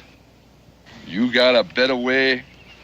Well, if you was to unlock these irons and let me carry them, we could make a whole lot better time. How come all of a sudden you're helping me now? I ain't trying to help you. I'm trying to help me. Walking with these irons is bad enough without trying to drag him at the end of them. How about your friend? It don't matter one way or another if he catches me. All he'd do is take me back where I started and have me whipped for trying to escape or shoot you for stealing me. You know what I think? I think you're lying. I think you're trying to play tricks on me, and for your own good, I ain't gonna let you do it. Now pick him up. Huh? I said pick him up, and let's move on.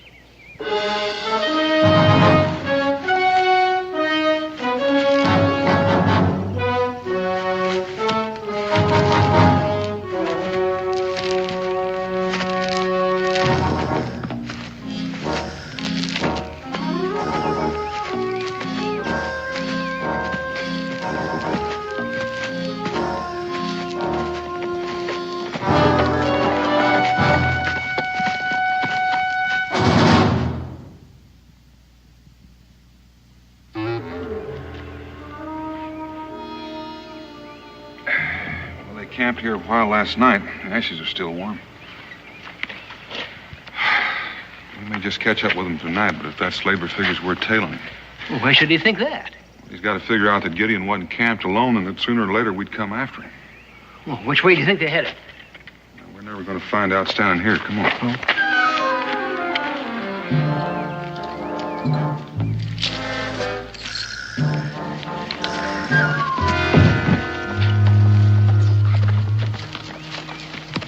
going on?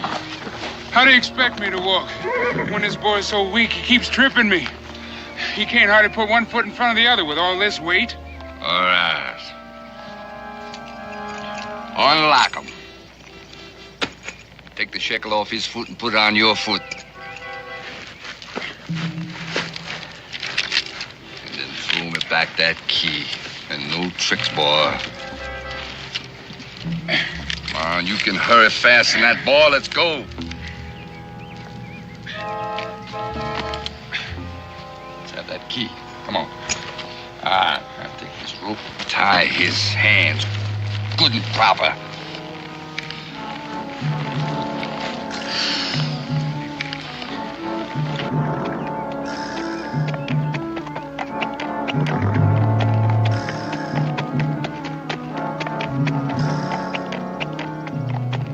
When the time comes, you cut and run. I'll let you know when. Will you expect me to outrun that horse? I expect to take care of that, too.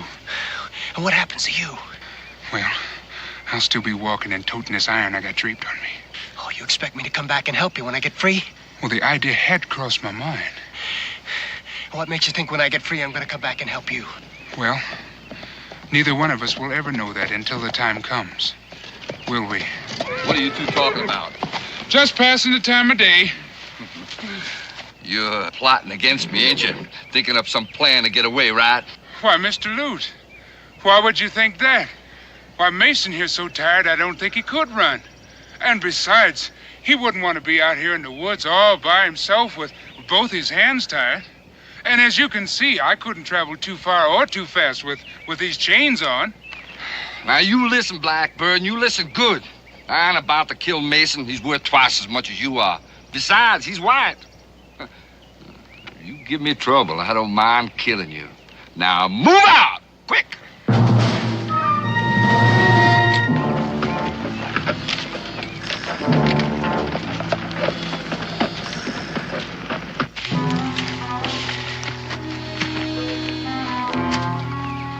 Daniel, we going as far as we can go. There ain't no way we can track him through this country. They've been bearing to the north. So I reckon we might as well go in through that gap. Well, if they didn't go that way, it might take some time before we can pick up their trail again. Well, if they did, if I know Gideon, he'll find some way to leave us some kind of sign. Yeah. Come on.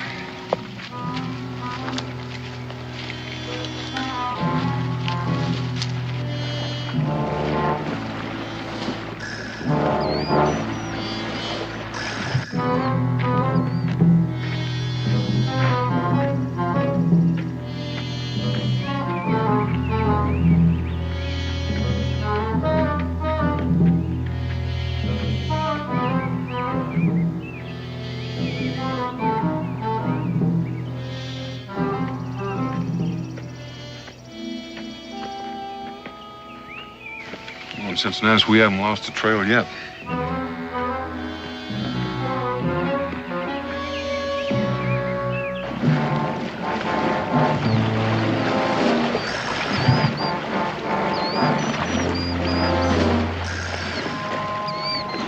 Hold on there. I reckon we've been waiting long enough to give somebody trouble if they've been tracking us. You aiming to ford the river here? You got anything against it? Well, not entirely, but I'd like to mention that these chains weren't made for swimming. If we step in a deep hole, I'm bound to sink. You just wait here, and I'll have a look around. Water cool you off a little while.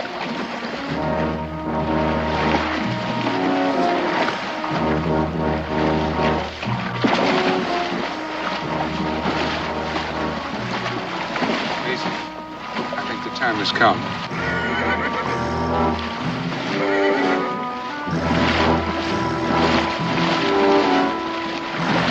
Come on, you two. Don't need a word, shallow all the way.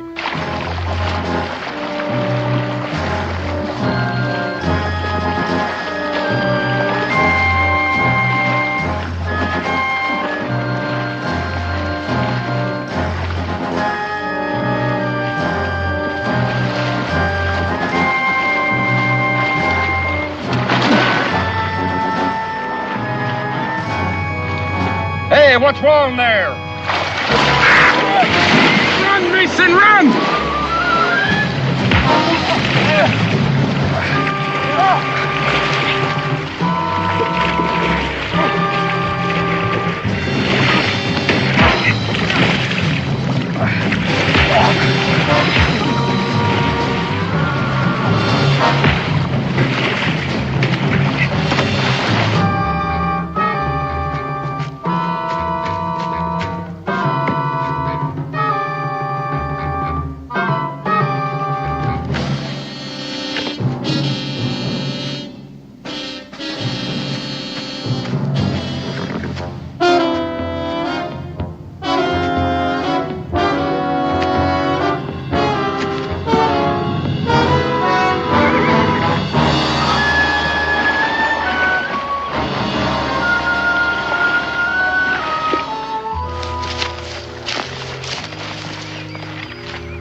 Daniel, you reckon they crossed over here?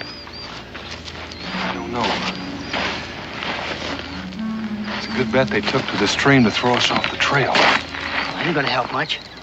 You reckon they went upstream or down? Well, that's a good question. So far, they've been angling downstream. Reckon we'll try that way first, where we can find where they crossed out. Yeah, well, there's one good thing. They ain't gonna make much time as long as they're in the water. Let's go.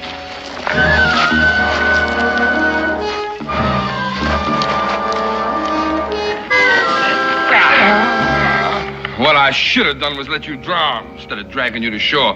Only drowning is too good for you.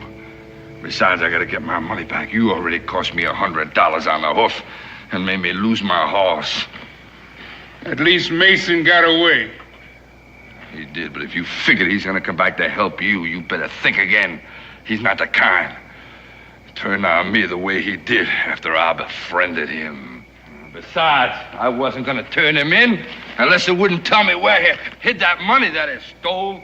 He didn't steal it. How do you know? He told me.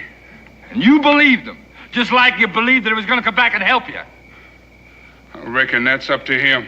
I reckon it is. And I reckon you're not as smart as some dumb animals that I know. That may be true. But I was smart enough to outthink you. You go trying to urge me to kill you right here and now. Besides, I gotta get that money that I lost. You ain't never gonna get it back, 'cause you ain't never taken me in. The first chance I get, I'm gonna lift your scalp. Don't you go threatening me.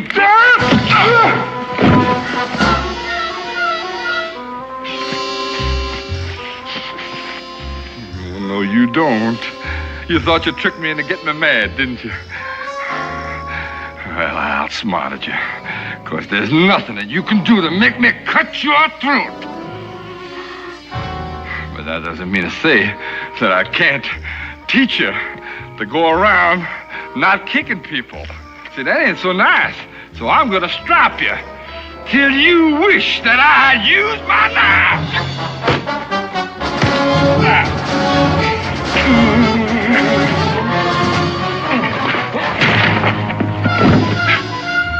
Come on, boy.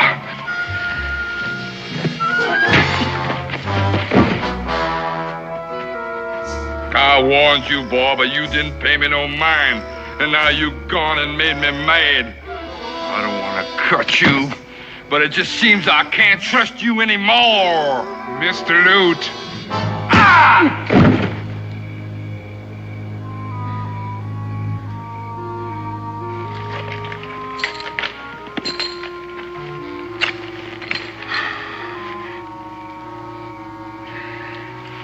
You all right, boy? I'm fine. Mason, why did you come back? You could have got yourself killed dead just now. You could have got yourself killed dead trying to help me.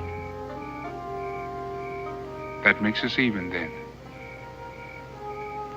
Well, not quite. There's one other thing. Get him.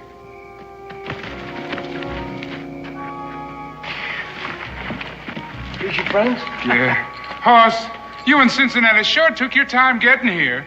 Well, we kind of figured you was old enough to look after yourself, but it Looks maybe like we were wrong. Who's he? This here's Mason Pruitt. You might say he's my traveling companion. You might say that he's my friend.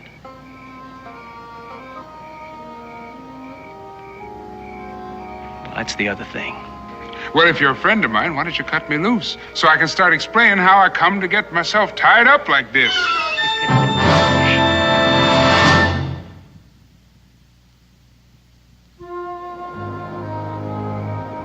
What are you going to do now, Mason? Well, first thing I have to do is go back to Norfolk. Get yourself thrown in jail? Could happen, but I got to try and get myself cleared of that robbery charge. I'm tired of being hunted. And you're going to go back to sea? Oh, sir, one trip's enough for me. The truth is, well, I get seasick. Well, what are you going to do then? I don't know. I haven't had much time to think about it. Well, didn't I hear you say you joined up with Purdy to go trapping? Yeah, it was before I found out there was a bounty on my head. Well, is that what you want to do? I'd sure like to try, but I don't know much about it. Well, there's no finer place for trapping than Kentucky. And no finer trapper in Kentucky than Gideon. Think you could teach me, Gideon? You're stubborn, and you're awful slow to learn. But I could try.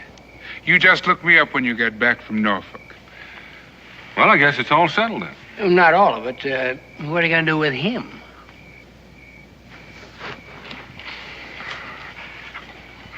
What you gonna do with that now, Mason boy? What I ought to do is what you meant to do to me. I was only funning, you know that. Remember how we used to be real good friends? Yeah, I remember. Oh, thank you. Thank you. Now get out of camp before I change my mind and skin you. Ain't you gonna let me have my gun? You got some friends a little ways from here, don't you? Well, I figure you'll make out all right. Could I have my horse? I think Gideon needs that horse a little more than you do. That'll about make him even. Now get out. You drive a hard bargain, boy. But just to show you there ain't no bad feelings. Don't ride that horse through Salem, 'cause that's where I stole him.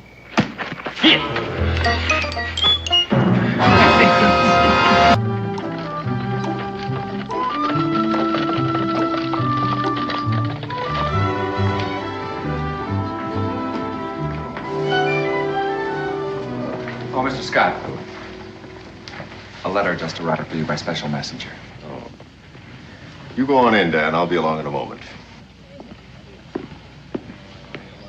And it's apparent wherever you look. Primitive, unlettered people with barbaric manners. No idea how to serve food. No appreciation of wine or clothes or... Now, there's an excellent example of what I'm speaking about. The perfect primitive. No knowledge of the finer things in life and no desire to learn about them. He lives in the wilderness by his wits, like an animal. Young man. Living in the wilderness does one thing for you. It sharpens your sense of hearing. Like an animal. I'm so sorry. I had no intention of offending you, I can assure you. Oh, you're here. Good. Dan, I'd like you to meet my son, David. I already have, in a manner of speaking. I see. Well, there's no sense putting it off any longer. This is the favor, Dan. I want you to take him. Take him? To live with you in Boonesboro. Well, I said there wasn't anything I wouldn't do for you that you asked, and I meant what I said. And I said I wouldn't hold you to it. So you turn me down and I'll understand. Doesn't David have anything to say about this? Oh, of course. I am of age. I wouldn't be here if I hadn't agreed. You realize, of course, you'll be living in the wilderness with us primitives, with none of the finer things. I'm not trying to get out of anything. I just think David ought to know what he's getting into. Methinks you doth protest too much, Mr. Boone. I see. Well, then I reckon that settles it, doesn't it?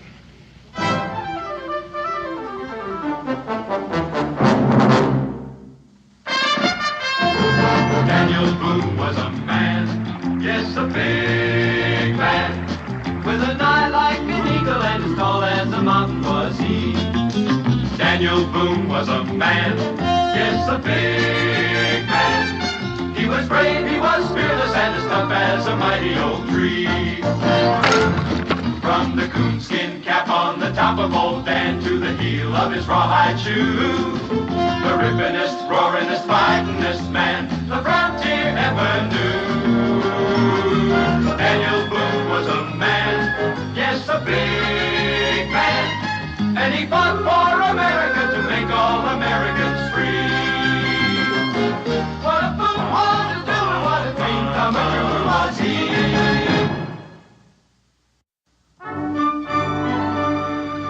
Now that it's all settled, Bill, do you mind telling me why you wanted David to come and live with you? Now that it's all settled, no. David, as you can see, is a fop. An overeducated dandy who's never had to earn a dollar in his life. Forgive me, Father, but it's not possible to be overeducated. On the contrary, you're the living proof that it's quite possible for a man to spend so much of his time becoming overeducated in useless things that he's had no chance to learn any useful ones. He's never had to raise a blister on his hand or a drop of sweat on his brow from honest labor. You were the one who suggested I go to Europe to get the best education possible. You even chose the school. That's true, but And I made the most of it. I had no opportunity for honest labor, and I didn't need it then or now. Mr. Boone, in my opinion, this whole idea is a scandalous waste of time, yours and mine. But he has agreed to humor me. Have you any notion in particular of what you want him to learn? Yes.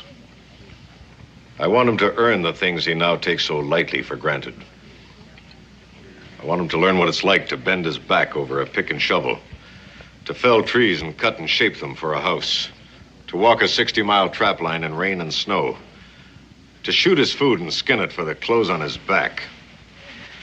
I want him to learn what life is all about. Yes, but you see, Father, that is not what my life is going to be about. I don't intend to ignore 12 years of education. I mean to use them. Well, I think your father has a point, David. I think maybe your education could stand a little filling out. There is nothing that cannot be learned from books, Mr. Boone. Well, now, I doubt that. And I don't think you could find any book that says that. Besides, this conversation is quite academic. I have agreed to give up several months just to keep my father happy. Do you think that's long enough, Dan? Well, you can learn a lot in a short time if you want to, and nothing in a long time. I think it's up to David. Oh, no, Mr. Boone, it's up to you. You see, I am just an empty vessel waiting for you to pour some of your precious knowledge into me. I even intend to humor you, within reason.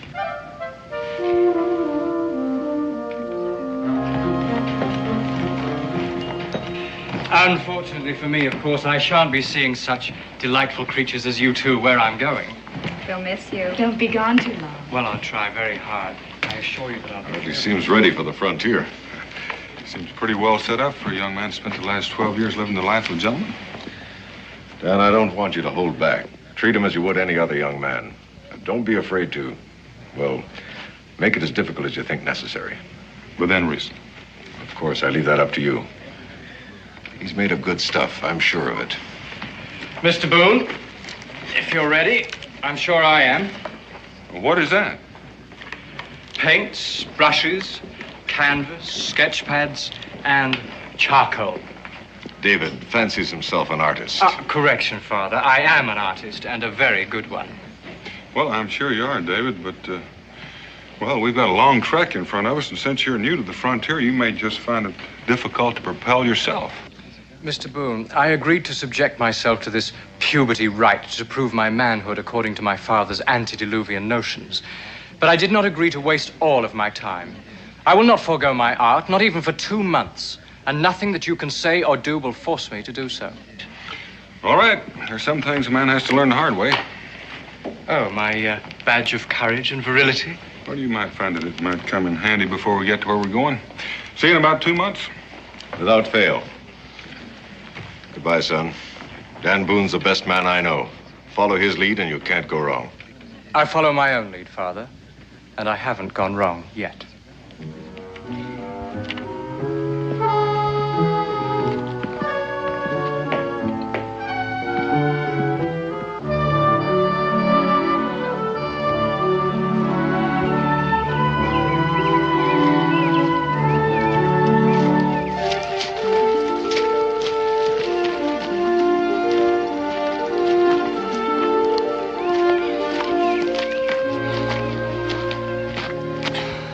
Why are we stopping?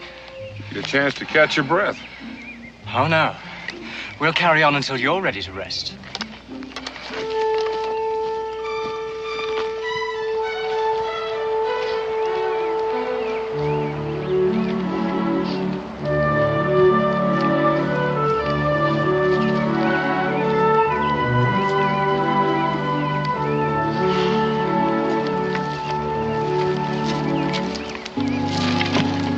Now why are we stopping? Because I'm ready for a breather and a little food.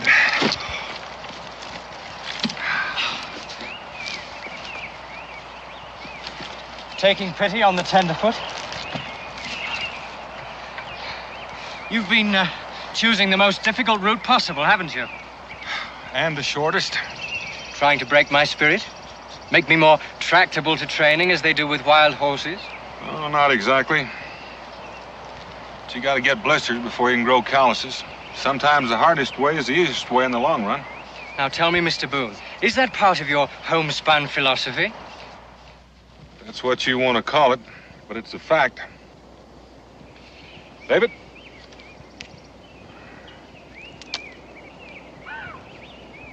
I'd heard that you pioneers sometimes eat horse meat, but I didn't know you ate the harness too. It's horrible. Well, you may not like it, but it's nourishing. We can't afford to shoot any fresh meat as long as we're in Shawnee country. That's very amusing, Mr. Boone.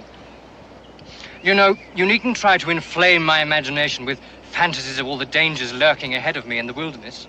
I've made my commitment to study before the feet of the Aristotle of the frontier, and I intend to live up to it, without any of your childish attempts to frighten me.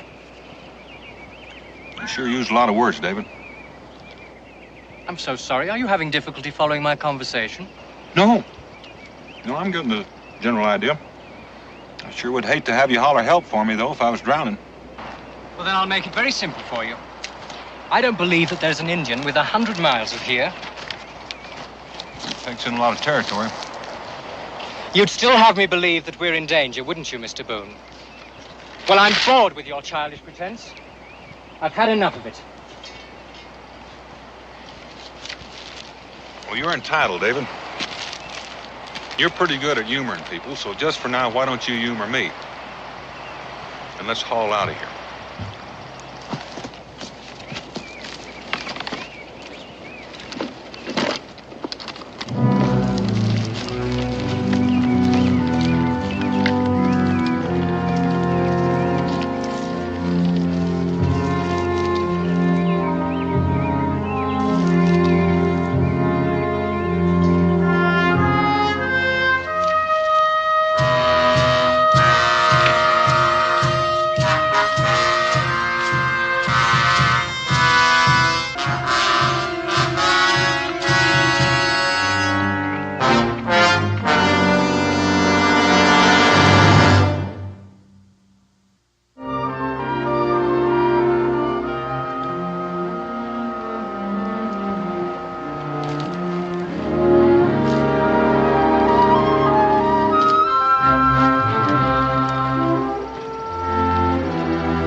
Your trap line?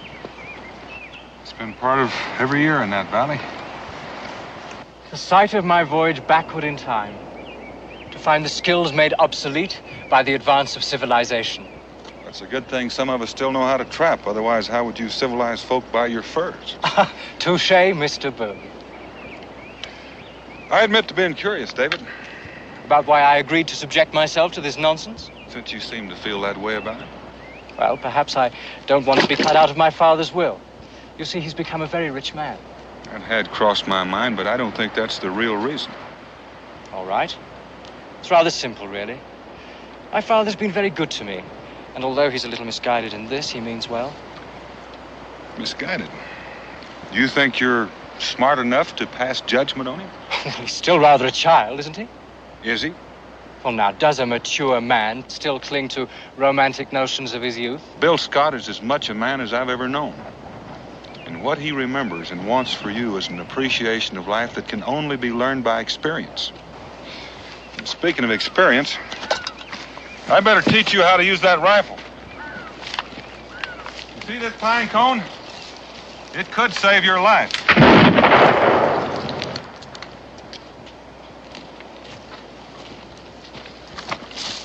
Did I say I was going to teach you how to shoot?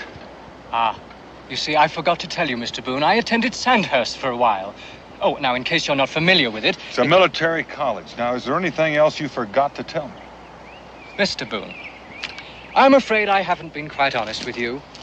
You see, when my father first proposed this wild experiment, I decided that I would shorten my apprenticeship by doing some research. Now, I will grant you, there aren't many textbooks available on trapping beaver, hunting bear, building cabins, and other skills related to a wilderness.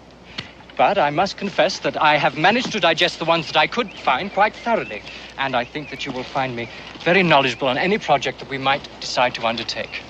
That's very interesting, David. Thank you. Of course, I realize it does sound a bit smug, doesn't it? But, well, look, I could give you a pointer on the way. I mean, there's nothing like practical experience, now is there? Well, it does come in handy now and then. What is it? Shawnee, I reckon. Oh, Mr. Boone, I don't see any Indians. Come on, David. Mr. Boone, aren't you being a bit ridiculous? This is no time to stand around and argue. Now, Mr. Boone, I think this is one of your backward jokes. It is not a joke. And I don't intend to be a victim of it. David.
They passed here.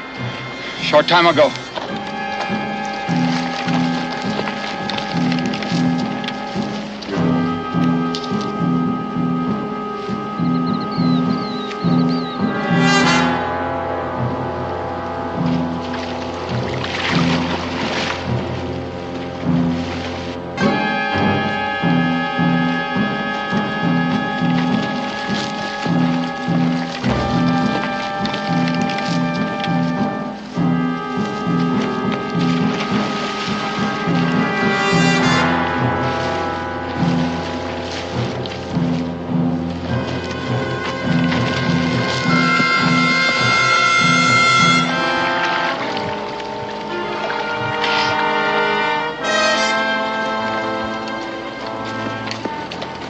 Tracks on the shore. The trail leads to the water. You go downriver, we'll go upriver.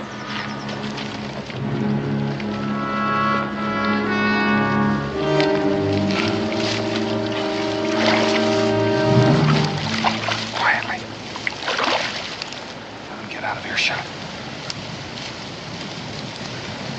He's magnificent. Most impressive specimen. Do you think he'd pose for me? Long knife? Well, he might trade you even. A little of his time for your scalp. Well, if they're on the warpath, why did they have a woman with them? The Long Knife happens to be the son of a Shawnee chief. When he left his father's tribe, he left with a handful of followers. Might be he's looking for a new place to light. Well, what did they disagree about? About killing pale faces. The old chief was dead set against him.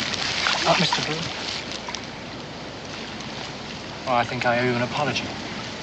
About the Indians, I mean. Well, I reckon that makes us even. I owe you one for hitting you, but there wasn't any time to argue. Well, under the circumstances, I accept. Let's go.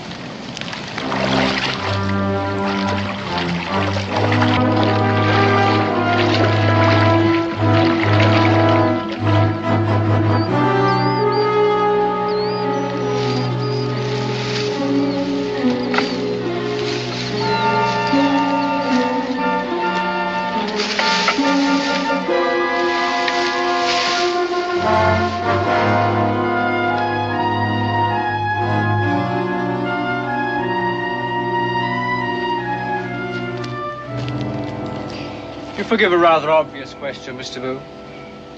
I mean, a very short time ago, we were running for our very lives from angry savages, and yet now you sit terribly calmly, build an enormous fire, and cook some fish. Well, I mean, is there some sort of an unspoken truce that takes effect at sundown? That's pretty good, David. But that's not exactly the way it is. A human sanctuary? How curious. Well, you see, Long Knife's father's a chief, and he owns this land. And they had a falling out, and Long Knife swore never to set foot in this territory again. Could you draw me a map of it? Well, not even a good artist could do that. Here, let's see. That's Thank you.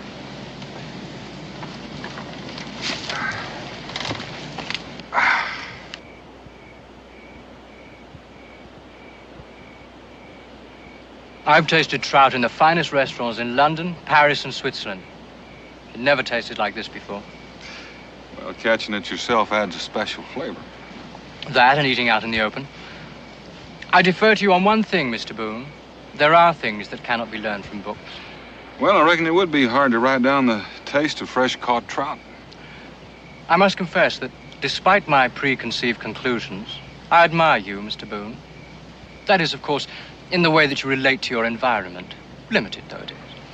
But I don't understand why a man of your obvious capabilities would choose to spend his life in this wilderness.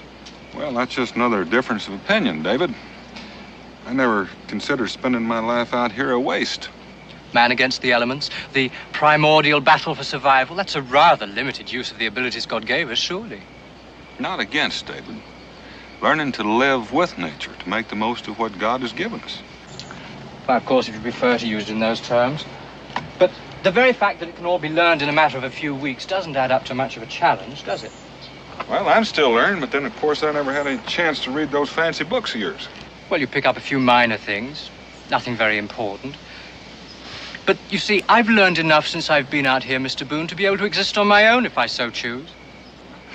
Aren't you forgetting all you knew before you got here? Well, they help, of course. But what I'm really speaking of is the practical application of that knowledge. I haven't seen any demonstrations of that yet. Ah, but you're my instructor. I'm here to learn from you, remember? Oh, in other words, you didn't want to show me up. Putting it rather bluntly, but yes, you're right. You know, David, I've known a couple of young cubs like you, and they've all had real outsized opinions of themselves. But compared to you, they've all been shy and retiring. I hate false modesty, Mr. Boone. I'm surprised you even know how to pronounce it. And if I were a betting man, I'd place a sizable wager that I could reach Boonesboro from here all on my own, even though I've never been there before. If I weren't a friend of your father's, I'd take you up on that. You'd lose the bet. I doubt it. And you'd be apt to lose your life. Mr. Boone, that sounds like a challenge. No, just friendly advice. A word to the wise? Which the wise would heed.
You all right?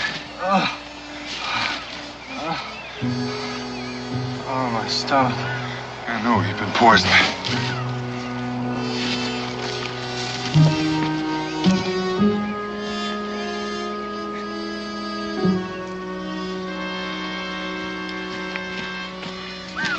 Here, chew these. Chew them. Chew them up. Swallow it.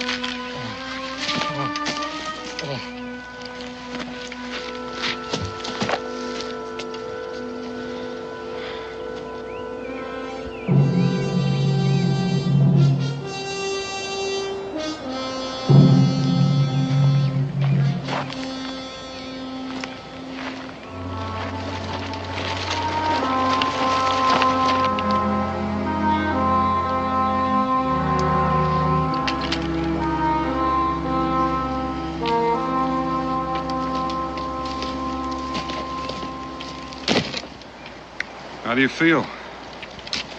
It's all the same to you. I think I'd like to die. Right here. You almost did. Aren't you going to say I told you so? No, I figure you feel bad enough already. We've got to keep moving. Your nighttime navigating took us right back into Long Knife's territory, and he just might have picked up our trail again. Mr. Boone, I don't know how much help I'm going to be, I'm afraid. Well, it doesn't matter. Just don't try using that gun.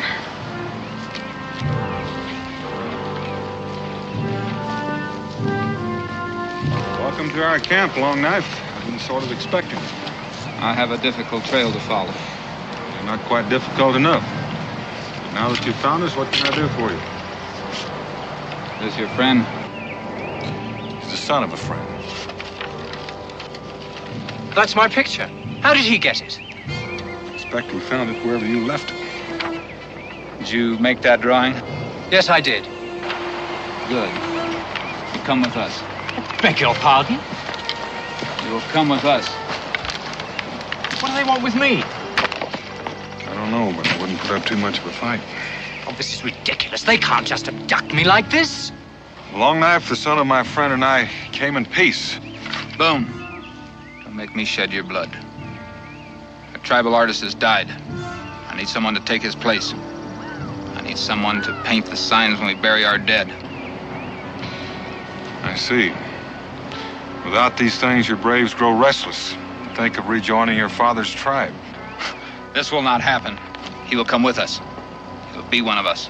Oh, now, just a minute.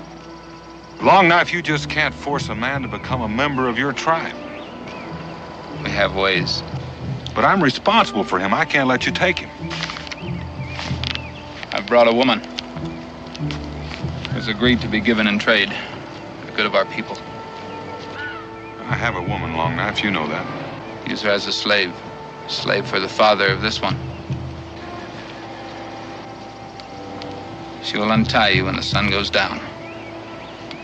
Do not follow, Boone, or you will die.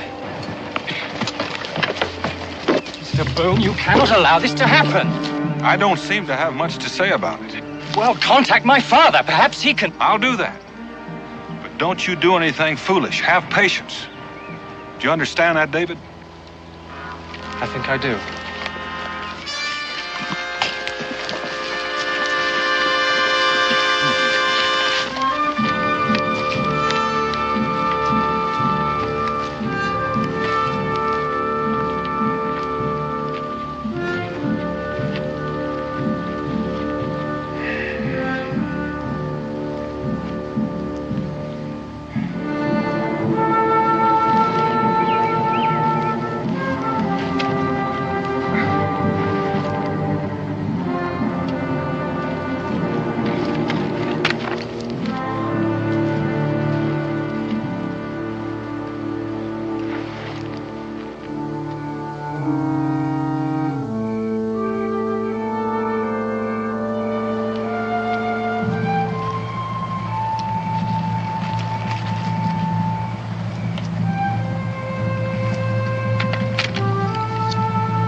Now you can go back to your own people.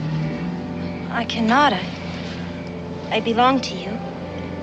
Nobody belongs to anybody. No offense intended. But I cannot go back. I've been given in trade. It's a matter of honor for me and for Long Knife.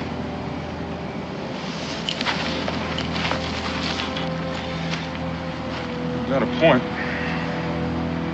You are my slave. You gotta do what I tell you. Fine. You come along with me.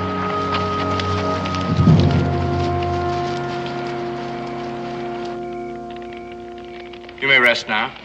Ah, is the painting finished? Oh, no, it will require several more sittings. You have great magic in your brush. It's not a question of magic, it's a question of being taught, a question of training. Where did you learn such magic? In a school, across the ocean. The ocean? Across the big water. Far from here. Yes, well, anyway, that's where I learned to paint. This painting gives me strong medicine. Stronger than that of my father. I will become the chief of all the Shawnee. Oh, I think you're attaching a little more power to this painting than really exists. When this painting is done, you will teach me the magic. Oh, I'm afraid I can't stay that long. You will stay. You will become a blood brother to the Shawnee. My people will become your people. Now, I'm sure you intend that as a great compliment, and I am deeply flattered. But I don't really think I'm worthy of such an honor. And the plain truth of the matter is, I have no desire to become your brother. To become a Shawnee is a great honor. Oh, I'm sure it is, only... You dare to insult our ancestors? No, I don't wish to insult.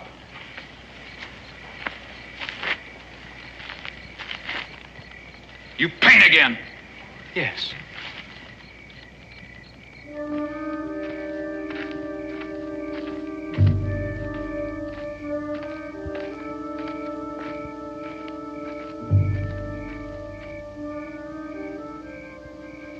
You'd like to rejoin your people, wouldn't you? I cannot. The way things stand, you belong to me. And as long as you belong to me, you'll obey me. Do you understand? Yes. Come along with me.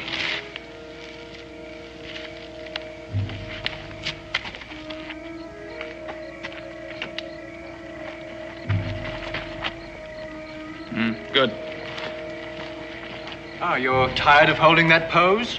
Then we shall finish the painting tomorrow. Now you become one of us. What? Ready for the ceremony. Why don't we just finish the painting?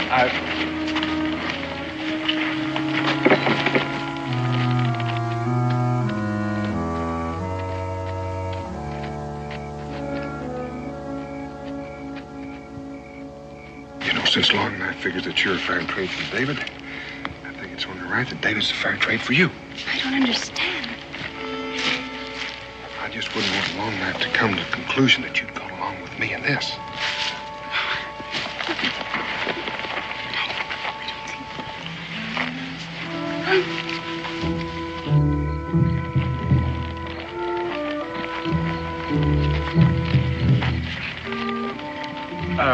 I have read several books about the more common Indian rituals. Am I permitted to ask which one of these I am to be subjected to? Is it the hot knives or the rawhide thongs? You'll learn for yourself. This is a test of your manhood, your fitness to become a blood brother. Look, you don't understand. I don't wish to insult you, but... If you don't choose to be our brother, you choose to be our enemy. What if I don't measure up? Supposing I'm not strong enough, not brave enough to survive the ceremony? That would be very bad. Tell me, is it a customary part of your ceremony to be tied up like this? Does it not question a man's courage? Soon you'll be untied to run the gauntlet. Run the gauntlet? It's our first ritual. Since there's but 8 of us, you will be allowed to run it twice.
Drink. What is it? It's the wine of courage. Yes, but what's in it? Oh, many things. Many special things. Now, drink. Prepare yourself now. The ceremony will begin.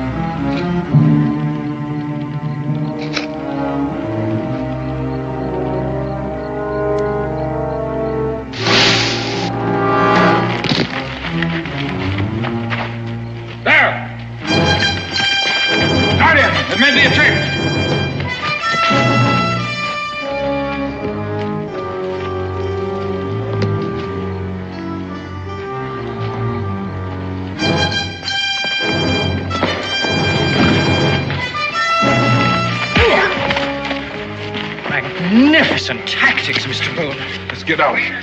Won't they follow us if we run? They'll kill us if we stay here.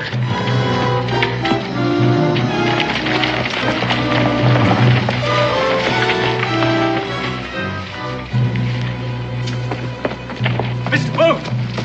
Mr. Boone! Save your breath and run. There's a river just up ahead. Mr. Boone, it's my paints. Your paints? Yes. I left them at Long Night's camp.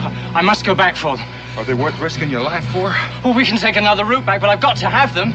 You don't understand. If they catch you again, they're going to kill you. And what's more important, they're going to kill me, too. Mr. Boone, I'm sorry. I must have my paints. Dave.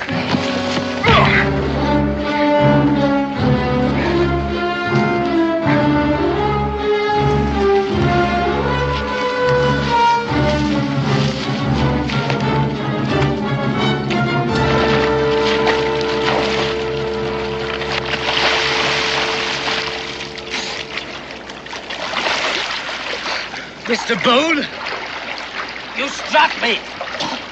Again. That's right, I did, again. All right, sir. This time, I insist on satisfaction. Listen, I'll give you a chance, but this is not the time or place. Long Knife's behind us, and if we fight here, he's the only one that's going to get any satisfaction out of it. Very well. I will await a more propitious time. Well, I'm sure glad to hear that. Now, let's get out of here.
Turn for what? Take a set of tracks up in the grass like I did. Oh, look, why don't I just hide somewhere and perhaps you could lead them away?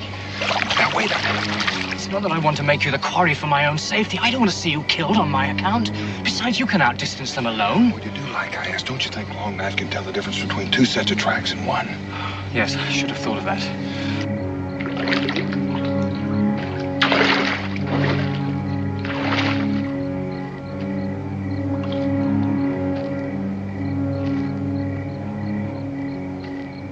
Now step exactly back in your tracks. Keep your weight on your heels so it looked like you were going forward. Rather tricky, isn't it? It's very convincing, though. Do you think Long Knife will be taken in by the deception? Better hope so. Come on.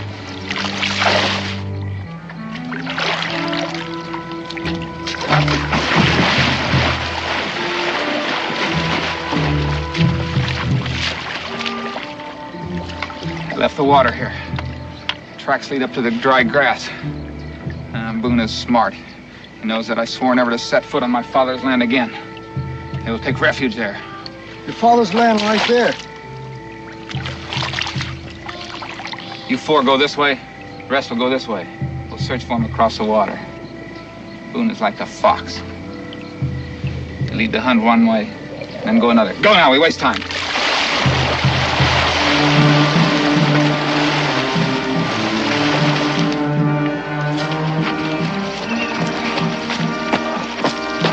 Mr. Boone.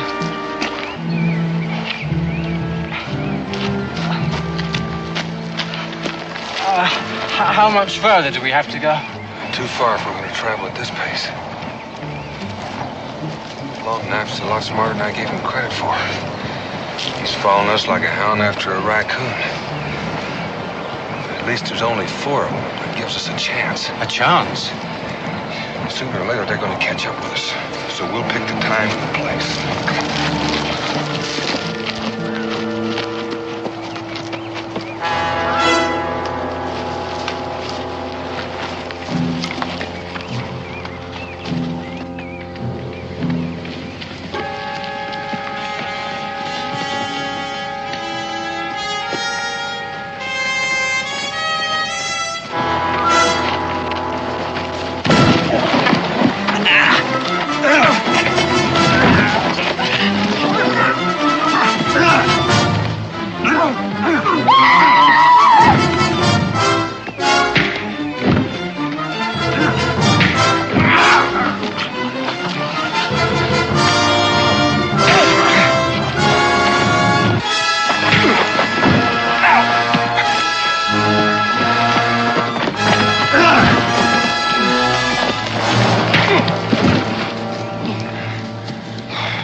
Thank you, David, for saving my scalp.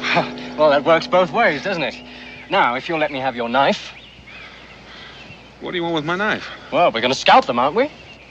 Don't tell me you've read a book on how to lift a scalp. Yes, I did, and it gave very explicit directions. You see, you hold the forelock of the victim with your left hand, and you make an incision just at the hairline on the forehead. Well, David, don't you think we could just tie him up somehow? It won't hold him for long, but it'll be long enough to get out of here. Oh. Well, I suppose that decision's up to you, Mr. Boone. But I must tell you, I'm very disappointed in you.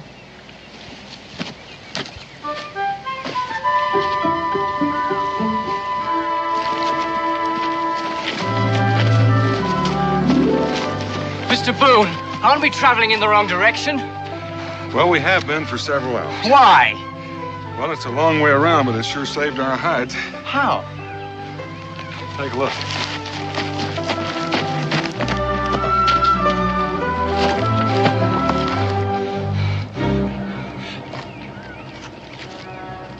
They're stopping.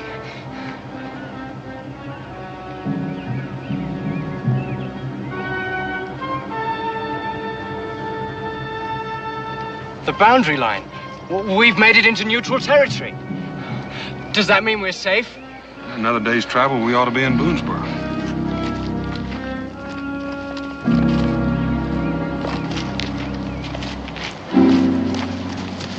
All right, Mr. Boone. Here and now?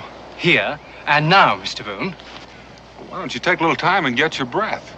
Oh, I am sufficiently recovered, thank you. Besides, it will help to balance the advantage of my obvious youth. I mean to be very fair about this, you see. Oh? What's going to balance my advantage in size? My superior skill. Mr. Boone, I hate to do this, but my code demands satisfaction. I see. Well, what if I tell you I don't know how to fight your style? That's exactly what I'm counting on, Mr. Boone. It's no good trying to talk your way out of it. I insist on teaching you a lesson. Would it make any difference if I told you I don't want to fight you? Well, you were quite willing before when you struck me without warning. Well, you know why I did that, David. Mr. Boone, I have no intention of changing my mind. We will fight until one of us is unable to rise to his feet. What a waste when we have so far to travel. Why don't I just apologize and we'll let it go at that? Don't patronize me, Mr. Boone. You defend yourself. You will see that brute force is no match for the science of fisticuffs. Science, Mr. Boone, the wave of the future. Well, I reckon so, David, but we're not in the future yet.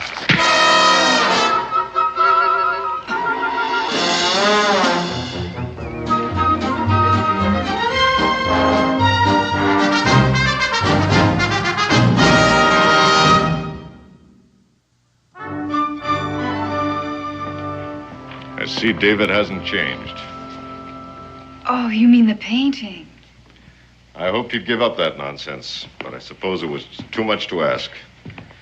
I spent the better part of 20 years spoiling him. I couldn't expect a few short months to make any difference. You would be expecting too much, wouldn't it? Well, at least I made the effort.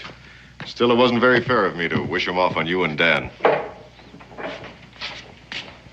David! Hello, Father. It's good to see you, boy. You look wonderful, son. Well, you look pretty good yourself. And all dressed up in buckskins. That's something I thought I'd never see. Yes, well, I found out that they wear a little better than satins and lace. What are you doing with that bearskin? He shot it. I helped him skin it out. We're going to make a rug for Mom. Father, I'd like you to meet Israel Boone. Pleasure to meet you, sir. How do you do, Israel? Me and David are hunting partners. Bill. Dan. You've done a wonderful job with him. Thank you. There's nothing to thank me for. David saved Pa's life, too. Fighting with the Indians. He saved your life? That's right. Where's your luggage? Oh, it's at the tavern. Well, nonsense. You're going to stay here with us. Nothing I'd like better, Dan, but I have to be on board a ship for Boston in a week. How soon can you be ready to leave, son? Well, Father, I hate to leave a job half finished. A job? We're building a cabin. Might take a while to finish, but then the trapping season will start. You mean you want to stay here? Well, at least through the winter, anyway. It's pointless to learn something and then not put it to use, isn't it? I think you're serious. I am. But what about your painting, your education? Well, I can use that education. Somebody should be writing a history of the frontier. One day, this will all be gone. Father, you can help me. You send me some supplies from Salem, and I can keep track of it on canvas, too. You haven't said anything, Dan. Well, I reckon you know what I'm bound to say. I think it's a fine idea. Besides, David said he'd teach me how to paint. That'll take a while. I knew it was too good to be true. You better watch him, Dan. You'll be making a dandy out of Israel, too.